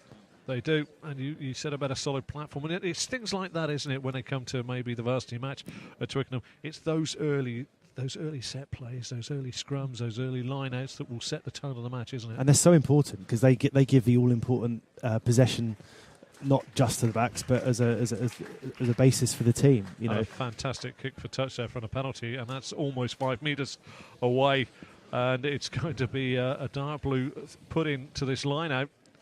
And all of a sudden, the Wasps are on the back foot again. Completely. You know, Oxford will be crying out for an improved offering at this line-out. They've been pretty weak the last couple of times. Let's try and get one into hand. There we go. Brilliant. It's into hands, taken very, very nicely there by McGilchrist.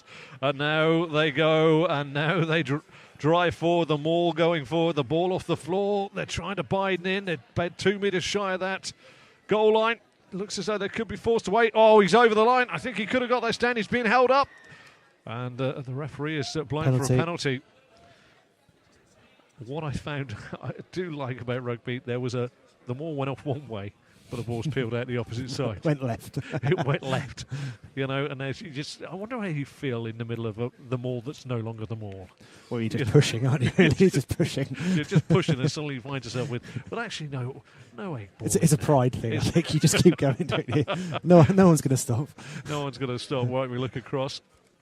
It's going to be a scrum down. Scrum down to Oxford. Dark blue put in, and it's about 5 metres out, and no more than 10 metres in from that far touchline in front of the clubhouse that adorns and gracefully sits in the corner there, just on a little mound, looking so inviting with the bar lights on. Very nice bar it is too. It is a nice bar. Been in there before. The ball comes into the scrum. It's held up by the Dark Blues as they drive forward. It's held up in the back of the scrum. And the referee is going for another scrum down. Scrum to Oxford. Not happy with the back end of it, but again they're driving forward so well and holding it in the back of the scrum. Consistently making metres at the scrum. Consistently, there is a fair to say a gulf between the two packs here at the scrummage. It's very good to see. It is very good to see. Wasps at the moment trailing by 17 points to 5. The Dark Blues with a nice fillip and tonic ahead of their rest of their fixtures as they head towards that varsity fixture at Twickenham. Down they go, they touch, they bind it down. In goes the ball. Again, the Dark Blues push the Wasps back. They're holding the ball in. They're about a metre shy here. A real chance here for the Dark Blues again. They're holding it in. They've driven them back across the goal line. Who's going to get the final touch? We wait. They've gone down. Yep. It is a try. That's a superb bit of work there. And I believe the man that's got the final touch is George Messam. That's it, George Messam. Fantastic unit effort there from the scrum. And I've got to say, there's a little bit of handbags going on in the far side in the corner, but the Wasps are lacking some serious sting today, aren't they? They are. I mean, evidently an element of frustration coming in there from the Wasps. It was a very strong forward performance there again. It was only going one way, really, wasn't it? It was almost simplistic in its execution. They've just driven them back, and there was a sense of inevitability from the Wasps as soon as they'd gone back over the goal line that it was who was going to dive on the ball. Messam dropped down on it, and on go the points. We wait to see if it is going to be converted, but the Dark Blues so far, albeit with 19 minutes of regulation play to go, should be feeling slightly pleased with their evening's efforts so far. Very encouraging. Lots to take out of it. Lots of obviously work to do before, as the fixtures build up towards the big one in December. I think the next scrummaging session will be a pleasant one. Indeed. Messam, 24 metres out. This time, as the Wasps looked out from their post, it's slightly to the left. So a different angle for Messam now. He's been, Cullum. He has been very, very good with his boots so far. He's got it through the centre every time. Addresses the ball down on his haunches. Will take his customary one step back, and then he will go in. Right peg, pings it, and this time he's put it straight through again. Wonderful. Our man, Mr. Cullen, is converting for fun at the moment, and he is given a little bit of a kicking lesson here. 22 points to 5, the Dark Blues lead. You'll listen to Oxfordshire Sports Online, and you can go to all the W's, oxfordshiresportsonline.co.uk, hit the black triangle.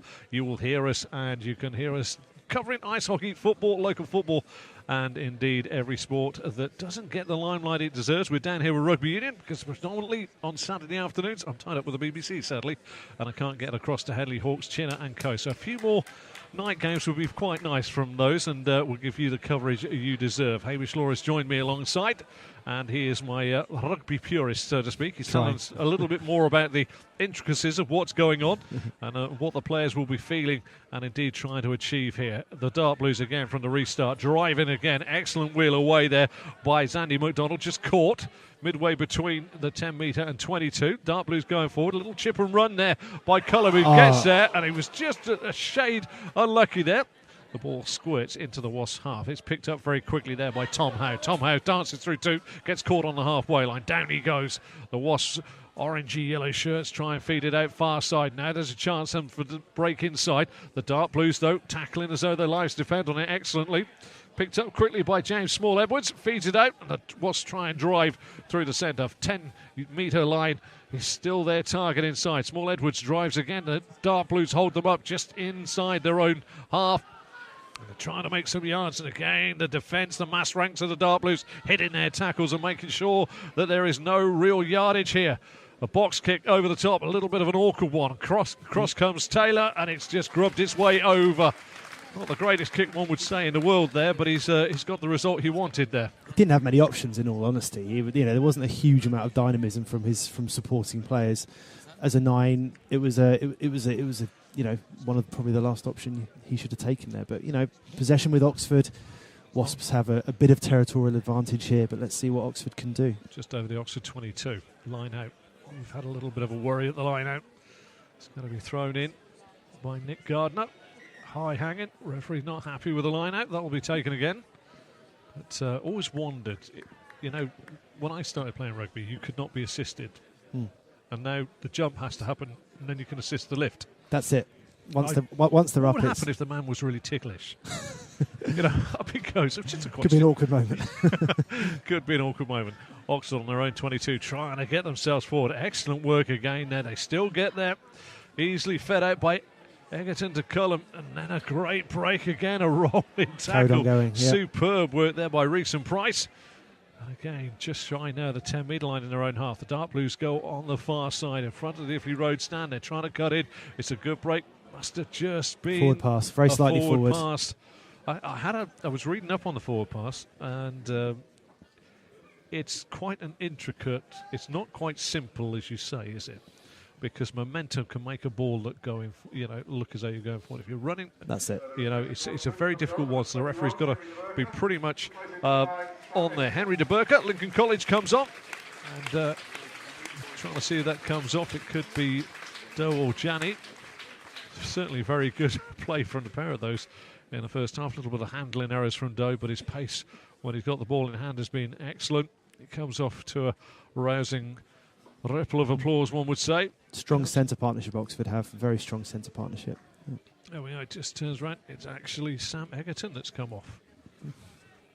He looks so much different over there. He looks a lot smaller on the other side of the field, doesn't he? Yes, he does. God, they're completely wrong, didn't they? I was with you on that, though. It's all right. But he did. He'd come over and suddenly looked quite a large lad. There we go. Ball is back in, played out, and now there's a chance. What talking pace of Janney, there we go. Plays by Janney. The Oriel College man just saw a gap. Nice pick up there, trying to get through. Lost turned over. And that kick will go long. The Wasps trying to get themselves back. And again, it just grubbles over the line. Yep. And they'll have the line out on the 22 of Oxford. And all of a sudden, we have no more than 14 minutes left of regulation play. 24 points to the Dark Blues, 5 to the Wasps. And, sorry, I'm being... I have no idea. All right, okay. Oh, God, I understand. Richard's just sent you a text message. Yeah, okay. There we are. Look, we've got listeners in Canada, United States, South Africa, and Whitney. Whitney, I think I know who that might be. Wow, that's quite good. I didn't realise my wife, though, was in South Africa. Anyway, line out goes in. And the Dark Blues win it handsomely inside their own 22. Nice little take there and a little skip by Zandy McDonald. Falls in, and again the Dark Blues pick it up. Good feed away. They're trying to drive forward, making some yards. Rolling over the bars, Rees and Price. Still just outside their own 22. Low pickup. And fantastic pickup. That was a superb pickup, about 6 inches above, and a high kick as well. Well taken there in front of us by Tom Howe. Great tackling again coming in there from Nick Gardner. Has really thumped into that challenge on the halfway line, just in front of us. And the Dark Blues trying to turn the ball over. It's a penalty to Wasps. As in fairness there, as he picks himself up rather gingerly, Graham McGilchrist got himself caught over the top of the ball. And it's kicked for touch quite easily by the Wasps, who are just starting to look as though they need something to give them a little bit of boost as we head towards the final sort of 13 minutes of the game. They're just trying to build a little bit of momentum, playing sort of almost regimental rugby now, isn't it? Kick for touch, get some yardage, get some territory. They're going back to the basics. If we look at it like that, they're, as you said, it's a territorial game at this moment. Let's get into the final 22 and try and drive. And the kicker with the dynamic foot, Mr. Cullum, does come off this time. And the Dark Blues now, from here on in, it's all about giving people game time, isn't it? It is. We've got 12 minutes of regulation time to go. 19 points the difference. Oxford are in a good place. What a superb take against that head there. They've done exceptionally well. I think the touch judge there may well have just missed Lewis Anderson hopping with one foot out of touch, trying to keep that ball in play. We saw it. Touch judge didn't. Or maybe he was just taken away from the fact that the burger stall is down in that corner and the beer tent. Still smelling good. It was all smelling good, but Mr. Kiwi said he wasn't too happy with the fare on offer. One of the improvement areas for next match, I think. I believe the so. line out on the chips. He is obviously a connoisseur of advertising fare at sporting venues. It's very important. It's part of the Oxbox TV Chef of the Year resume that will go on. Somebody will receive an award from Richard Kibbe, so feed him well. Dart Blues on their own 22. Another strong scrum. A strong scrum. They put the pudding in. They've come out of it, and it's a good breakout as well. They're not afraid to go with the ball, are they? And that was a nice breakout there by George Messam. Still the Dart Blues inside their own 22. And a kick for touch. It's a long one. Easy take, though, back there by Piers O'Connor. Inside, he now drives up to the halfway line, going from left to right, hits a massive challenge in the middle of the park. Down they go, the Wasps on top of the ball. In the middle of the pitch, but they've it's turned over by the Dart Blues. That's a real horror fall down there. It didn't look too nice. It didn't look too nice at all there, and I think the man that went down, and Nick Gardner, was dragged down by the shirt, and he's gone down ear and shoulder into the turf. Cheek first, I think was the... You're smelling a little bit of the old turf there. Bit of Iffley Road turf. Take that one home with him, I think. Yeah, I've got a funny feeling he'll be plucking grass out of his ear like I do with my hairs. What a thought. What a thought to think about back there. But you know what I'm saying, when you go down ear first, it's a little bit of red turf. It's a very famous area down here as well, isn't it? Obviously the running track just over the way. Roger Bannister there with the 4-minute mile back in the day. Many internationals past have graced this turf here. It's a very hallowed area, I guess. You know. And of course, Major Stanley will be bringing a host of stars in November, and a game that we would like to cover. Scrum just inside the Wasps half. They've got it. They come out. Fed away on this near side. They're trying to drive forward. Good hit again by the Dart Blues. Holding them Wasps up on the halfway line. The Dart Blues have been absolutely tigerish. They will learn a lot from this. Sometimes a performance like this is what you sometimes don't want, because you can sometimes think that we're nearly there. We've nearly peaked, and it's still a month and a bit away from that varsity match, which is the game. Handling error by Wasps allows the Dart Blues there. Basil Strang to pick it up. He's from St Stephen's House. He's on the ball, fed out nicely as well. Kick for the line there. Strong kick as well. Good very well taken by the Wasps fullback there. He's got good hands when he's not under pressure, and he's driven back from whence the ball came. Now 10 metres inside the Dart Blues half. A strong challenge going in again. James Small-Edwards comes out, tries to dance through, gets and wriggles through too. Kicks it forward. Excellent hands again. So Dart Blues have got themselves in. They're just outside their own 22. Starting to feel a little bit of pressure back inside their own 22. And a kick for touch there. And I believe that is Jacob Taylor that's fired that out there. And it's a fine kick as well. Just takes the pressure off. The man that took a horror fall in the first few moments. I really didn't think he was going to carry on. But it was one. If you see any footage of that, any stills, he was at least 6 foot off the air. Landing on his neck. Landing on the nape of his neck. Spanned 360 in the air as he was hit by Ollie Evans, and it really was quite outstanding. And our man, Lewis Anderson, Loosehead, has decided to go off the field this time, and it's another change for the Dart Blues. It has been a mightily impressive Dart Blues performance, I got to say. We're into 72nd minute, 24 points to 5. They lead you. Listen to Oxfordshire Sports Online, and you can listen via our website. All the W's, oxfordshiresportsonline.co.uk. Plus, you can also listen via the oxbox.tv radio player. Follow us on Twitter at Oxford_sports, as well as you can have a little bit of a follow on our Facebook page. You'll find out where and when we will next be broadcasting. Won't be doing the ice hockey this weekend on Wayne Carlisle, believe it or not, following the Mighty Yellows. And the Stars will be at home on Saturday and away on Sunday, so keep an eye on their website as well, just to make sure what time face-off is. Line-out goes in, nicely taken by the Wasps. Small-Edwards feeds it out. They're trying to drive up to their 10-metre line inside their own half. The Wasps trying to go forward. Still the Dart Blues get there. Gesticulation from the referee. Forward pass. Yep. Scrum. Oxford. Let's see what they can do again. It's middle of the park. 10 metre. Again, just a very good place to start attacking. Yeah. You look across at the scoreboard away at the City end of the ground. The Dart Blues 3 tries, 3 conversions and 1 penalty, and no penalties to the Wasps. They've not converted anything, just the 1 try for them. It has been a little bit of a disappointment, one would say, for these boys so far. Whatever the result, whatever the outcome, if they make a terrific comeback like a phoenix from the flames, they better start soon. They would. It's fair to say that they've had a little bit. They've been on the back foot for predominantly most of this game. Yeah, Oxford have been very strong. By no means perfect, but we'll take. McGilchrist with a break. Nice little offload as well there. He finds the hands of Gus Jones. Again, the man that Hamish has picked out as somebody that works really well. Penalty to Oxford. They've taken a tap penalty. They're going for it. They really fancy having a go here. Graham McGilchrist again drives forward. It is on the 22 of the Wasps. They're still with the Dark Blues. Little charge there. Head down. Will Thomas from Somerville goes in there, driving forward inside the 22. The Dark Blues trying to get in and bind. They've got to bind in from the right place. McGilchrist goes in. Still real power. In goes the strong powerhouse of Reece and Price. The ball is just now popped down. The bodies go over the top. Referee says that it's a penalty. The Dark Blues going over the top. Went in slightly isolated. It got taken into a maul, and here we are. Wasps did very well to take that.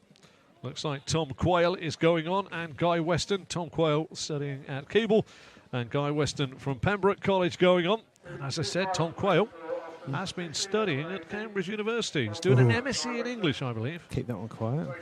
A word there. So two front row changes. Hooker and the tight head. Tight head's been awesome today. I mean, he's a big guy. Look at him. He has been a key part of this success they've seen in the scrum. Ian Williams of Kellogg he's a bit of a brute, really. In fairness, isn't he? You know, his mum loves him. I think his leg is as wide as my waist. No, you look at me. He's just a physical specimen of what I could look like if I really tried. But there we are. It is. He's a big lad, though. Yeah. It's you listen to Oxfordshire Sports Online describing how big these people really are when they come off the touchline on the near side. A little bit of a Father Ted moment, because over the far side they look really small because they're far away. They're a lot bigger close up. They are indeed. Right. What are we going to do? We're going to have a scrum down. It's going to be Wasp put in. It is 20 metres away from the Wasp goal line.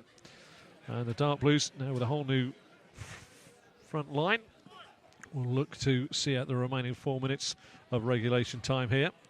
And the Dark Blues may be a little bit eager there. Too keen. Started pushing before the ball came in. Yep, the Wasps try and play free kick quickly. to Wasps. It's a free kick.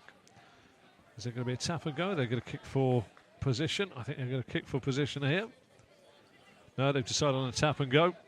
They've lifted out far side. Now a real challenge on the far side. Nicely taken in there by Basil Strang. St Stephen's House gets down. Tackle just outside the Wasp 22 at about 3 metres in from that far touchline on the Iffley Road side of the ground. And the ball just squirms away and out of play on the far side. That'll be a line out. Wasps want to try and take it quickly, but nothing doing there. Balance of play. It's been fairly decent night for the Dark Blues. They'll walk away happy. There are a lot of positives to take. You know, they've got 4 minutes to go. They'll want to make sure these last 4 minutes are as clinical as possible. They'll want to stay injury free and walk away with a good job well done. And they'll take a lot of. They've come here to play a side. They've come here to see how they're tested under certain sort of ways forward. The touch judge there just waving, but drops his flag. It's back in play. Wasps are trying to get away from their own 22. The Dark Blues have been absolutely tenacious in the tackle all night long. They've given their more illustrious named counterparts absolutely nothing. Ball comes out, now driving forward. Will Thomas gets over. It's an excellent take again. Still the Dark Blues trying to bury their way forward. They're inside the 22 now, still in possession of the ball, but to Wasps to get a turnover. They drive forward now the other way, but they're held up by a wall of Dark Blue shirts. The Wasps trying to feed their way out. They're inside their own 22. Coming across, the Dark Blues have got to get back there. Little step inside. Excellent take as well. And in the end, a handling error puts the ball back in the hands of the big number 6, George Messam. Held nicely. Comes out. Chance again for the Dark Blues to go forward. Nice take by Kit Goodfellow. The ball is just about on the 10-metre line, but the referee's seen enough. A little knock on. And there's going to be a scrum down just in front of the main stand down here in between the 10-metre and the 22 of the Wasps side of the field. You listen to Oxfordshire Sports Online. It is the Dark Blues 24, the Wasps 5. 2 minutes of time to go on the clock. Don't know what will be added on at the end, but the Dark Blues have certainly come out there and shown their prowess and their fortitude against their academy, their development squad. I wouldn't say academy because they're a bit older than that, some of these boys out there for Wasps. They certainly look it, you know. I'm 50 and I got more air than some of those, in fairness, you know what I mean? But few little errors creeping in, you know. But it's been a big change. There's a lot of changes here at the moment. It's been a physical 80 minutes as well. It's been a very physical 80 minutes. They've, you know, it's understandable at this stage of the game that may start happening with the fitness creeping in and you know, the hits that have been going left, right and centre, really. Dark Blue put in, scrum down. Henry de Burker about to put it in, rolls it in. Again, Still, they hold it, and it's Graham McGilchrist that comes out of the back. Just drives forward. Ball comes out again. Now it's Strang. Strang feeds it out far side. Driving forward on the far side. Lamont, can they get round the outside? It would be a perfect way to end it. Jacob Taylor held up just outside the 22 of the Wasps. Still the Dark Blues have possession. They feed it this way, and it's Tom Reeson-Price hitting the challenge. Ball is loose. Little toe. Chance again on the 10-metre line. A little bit of a poor bit of handling, but the Dark Blues still in possession. They're trying to drag it off the floor, and they're being forced back now. And they've turned the ball over the handling error. And there's a penalty to... No, it's a knock-on. And there's going to be a scrum. About, what are we talking? No more than 8 metres inside the Wasps' half. But it will be a good end for the Dark Blues if they just see these last few moments out. 79th minute has elapsed. We're into the 80th. And the Dark Blues will go into the changing rooms. Those aches won't feel quite so painful when they get back in there, will they? They'll be slightly softer. It is and will be a strong win for Oxford. Let's not underestimate. This is a Wasps Academy team. They've put a healthy team out. They've got England internationals watching them today. Wasps are taking this seriously, as are Oxford, and Oxford have prevailed. Very strong performance. And these boys, the Wasps boys, train 5 days, play the 6th day, so they are.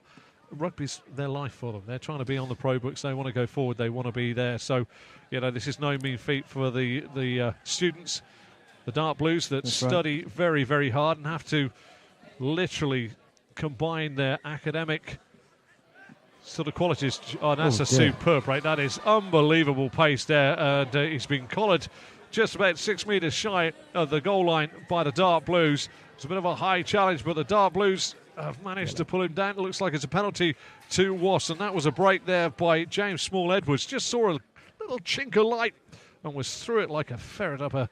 whatever ferrets go up to, in fairness, Hamish. What do they go up? Well, they go up holes, don't they? Holes, don't they, really? I don't know. Suddenly just realised my ferret knowledge had let me down somewhat there. Oxford down to 14 players for the last less than a minute, I imagine. High tackle, not very nice. Yeah, Jacob Taylor went in, arm up around the neck, and they're down to 14. They're defending now a line out, 2 yards shy there.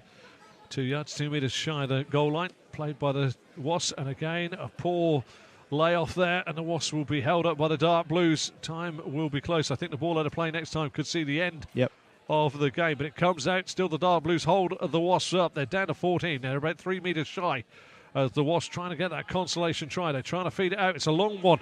Good take. Excellent challenge comes in from the Dark Blues. They force the error and force the Wasps backwards. Again, they come out. They smother the Wasps, and the Wasps are going down, but still the ball is live in between the 10-metre and the 22 of the Dark Blues, and the Wasps trying to drive forward again.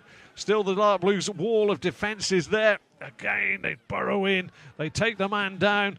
The ball is there. They just need to retain a little bit of possession to Wasps to try and keep the ball alive. They go far side. Big, strong break. If he goes into touch, he does go into touch.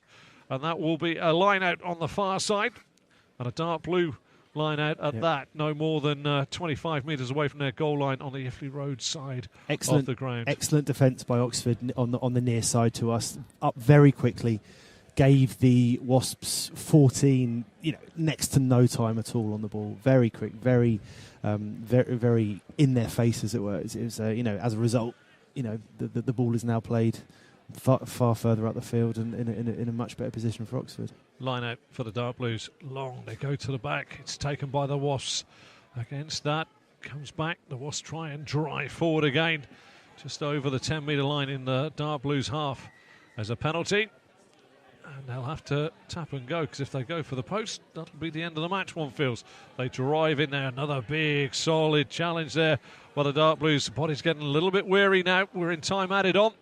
And it comes out on his near side. And what a superb challenge that was. Excellent work by the Dark Blues, and brave work as well. The two people combining there, Matt Janney and Henry Lamont, really went in where I certainly wouldn't want to.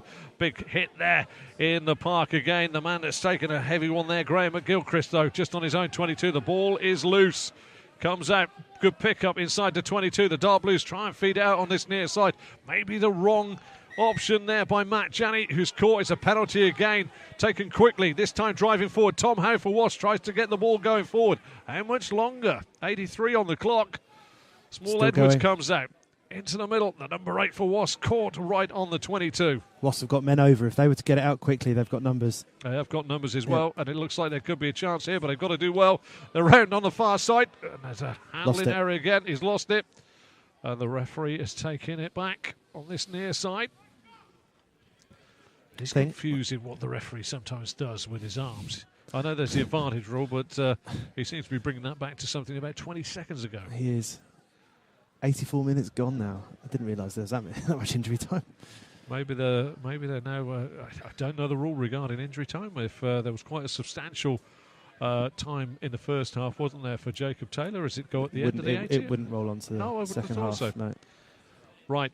Tap and go penalty. Small Edwards feeds it out again. Have to keep it in play here. They've got to keep it live. They know that if it goes dead, that will be it. Again, the Wasps trying to drive through the dark blues, keeping that big, strong dark blue line there. Again, they're inside the 22. They feed it out. There's an overload on the far side. They've gone long, and they've got it in around the far side. That will be a try. It is a try. Couldn't see the pass from here. Couldn't tell you if it went forward or back, but that's the end of the game. And there's going to be the chance of a conversion. I can't see exactly who went over on the far side.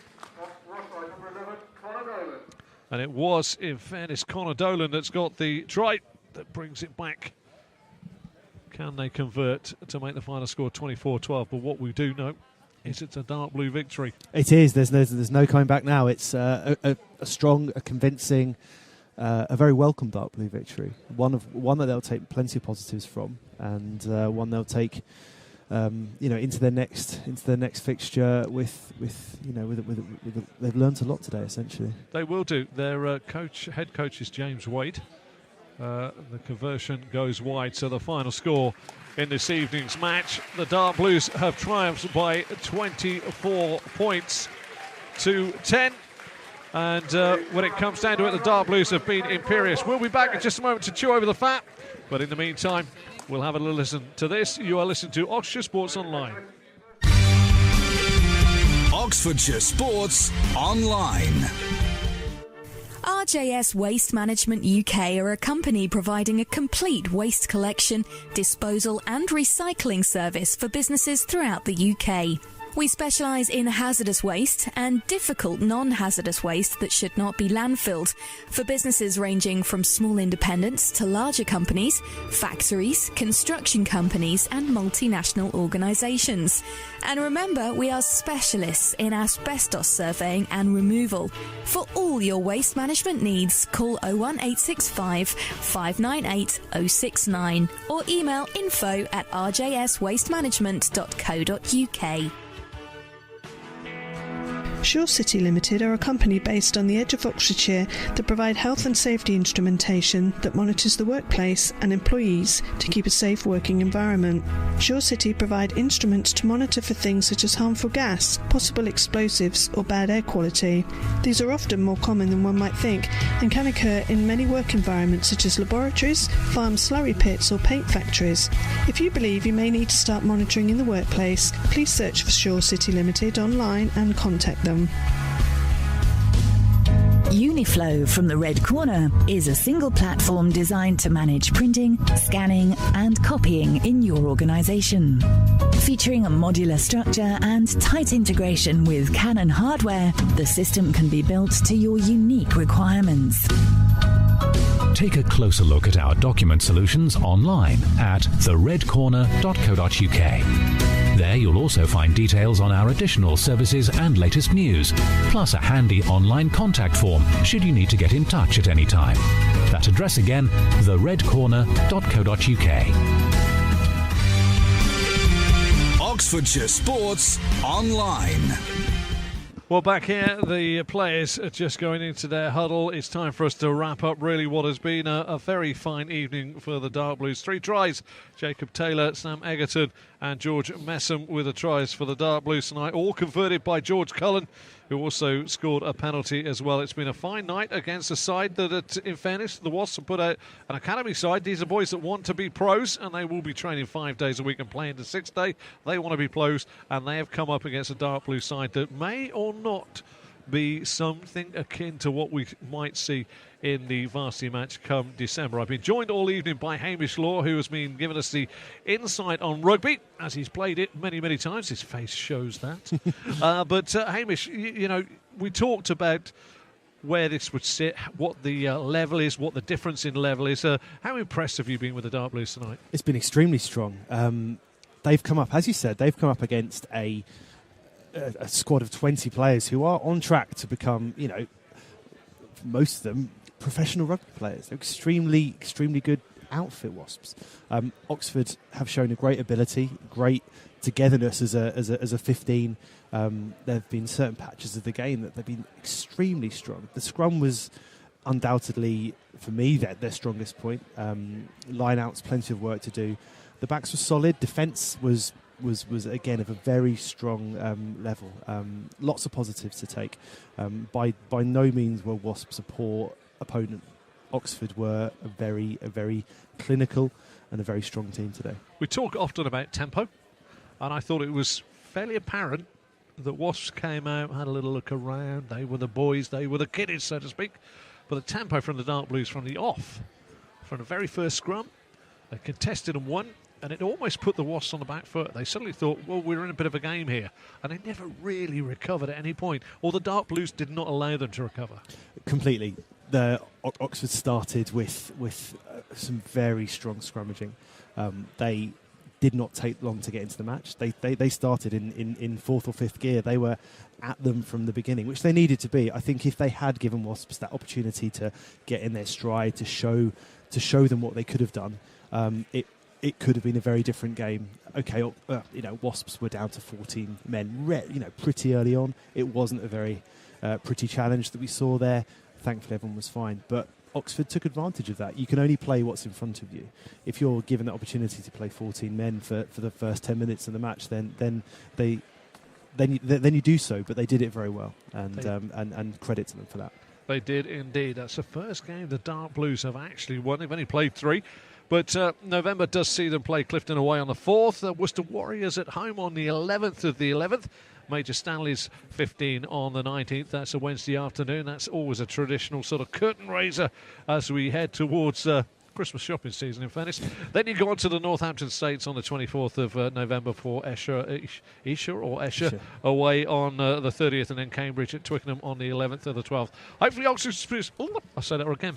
Hopefully Oxfordshire Sports Online will indeed be with the Dark Blues as they roll towards Twickenham. But what will they do? Will the coach, James Wade, and the captain, Jacob Taylor, there'll be a few pats now, and there'll be a case of let's get our heads back on, because now we've got to concentrate, because this, whilst a nice fillip and a nice game to win and a good performance, is not the game defining, is it? The one that comes up is Cambridge University. Completely. Let's be honest. It's wonderful. They've beaten Wasps. They've had some very encouraging parts of the game, but they move on now. They've got probably best part of half a dozen matches that will prove more testing up until the big one in December. They've got to improve in the areas that they struggled in today. They've got to become more cohesive as a unit. They're on the right track. Don't get me wrong. It's the right step forward. There won't be too many alarm bells ringing, but they have to be realistic. This is still the beginning of what essentially is a pre-season for this big one-off match in December. And there were some fine performances as well today, wasn't there? You said in the front line of Anderson, Gardner and Williams were very, very strong, driving things forward. The defensive work was excellent, but there was a few standout performances. You've got to say Jacob Taylor, who took that massive hit early on. He danced around beautifully for his try. Nice feat by Samson Egerton after a superb break by Janney for the second try. George Cullum was almost a case of he's got a penalty, he's got a conversion, he's going to go over. You would have been extremely disappointed. The way he was kicking, he was very, very good at doing that as well. And the final try coming from George Messam, and that was simply, I suppose, in a little soups on a little look at that drive. They just drove the scrum forward, held the ball in, popped it over, and there was just an air of inevitability that Wasps were struggling. Yeah, I mean, they took advantage of the area that the opposition showed most weakness in, and they did that extremely well. The pack from 1 to 8 and the bench players that came on performed extremely well. there's a lot of encouragement to be taken from that. You know, they have some star players in that pack that are extremely good at rugby, and that showed. Very, very impressive. Well, that's all for us down here at the Iffley Road Rugby Ground. It has finished the Dark Blues at 24, the Wasps at 10.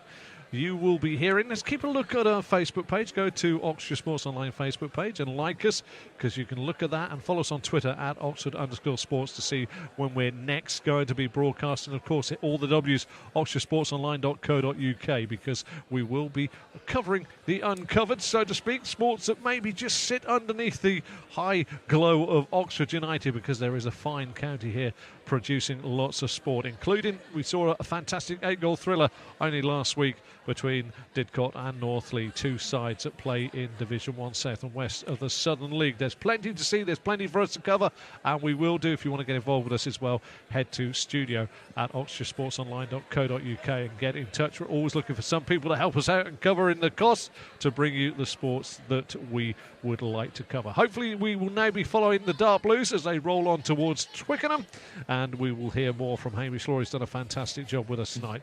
Just to give you an idea on what we're doing, we're going to let you play out with a nice little podcast of Oxford City Stars versus the Whitelink Raiders. Their only victory this season, they won by 6-5.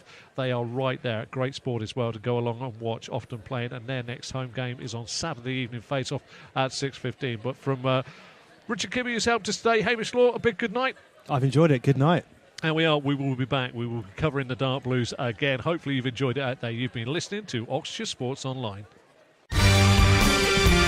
Oxfordshire Sports Online.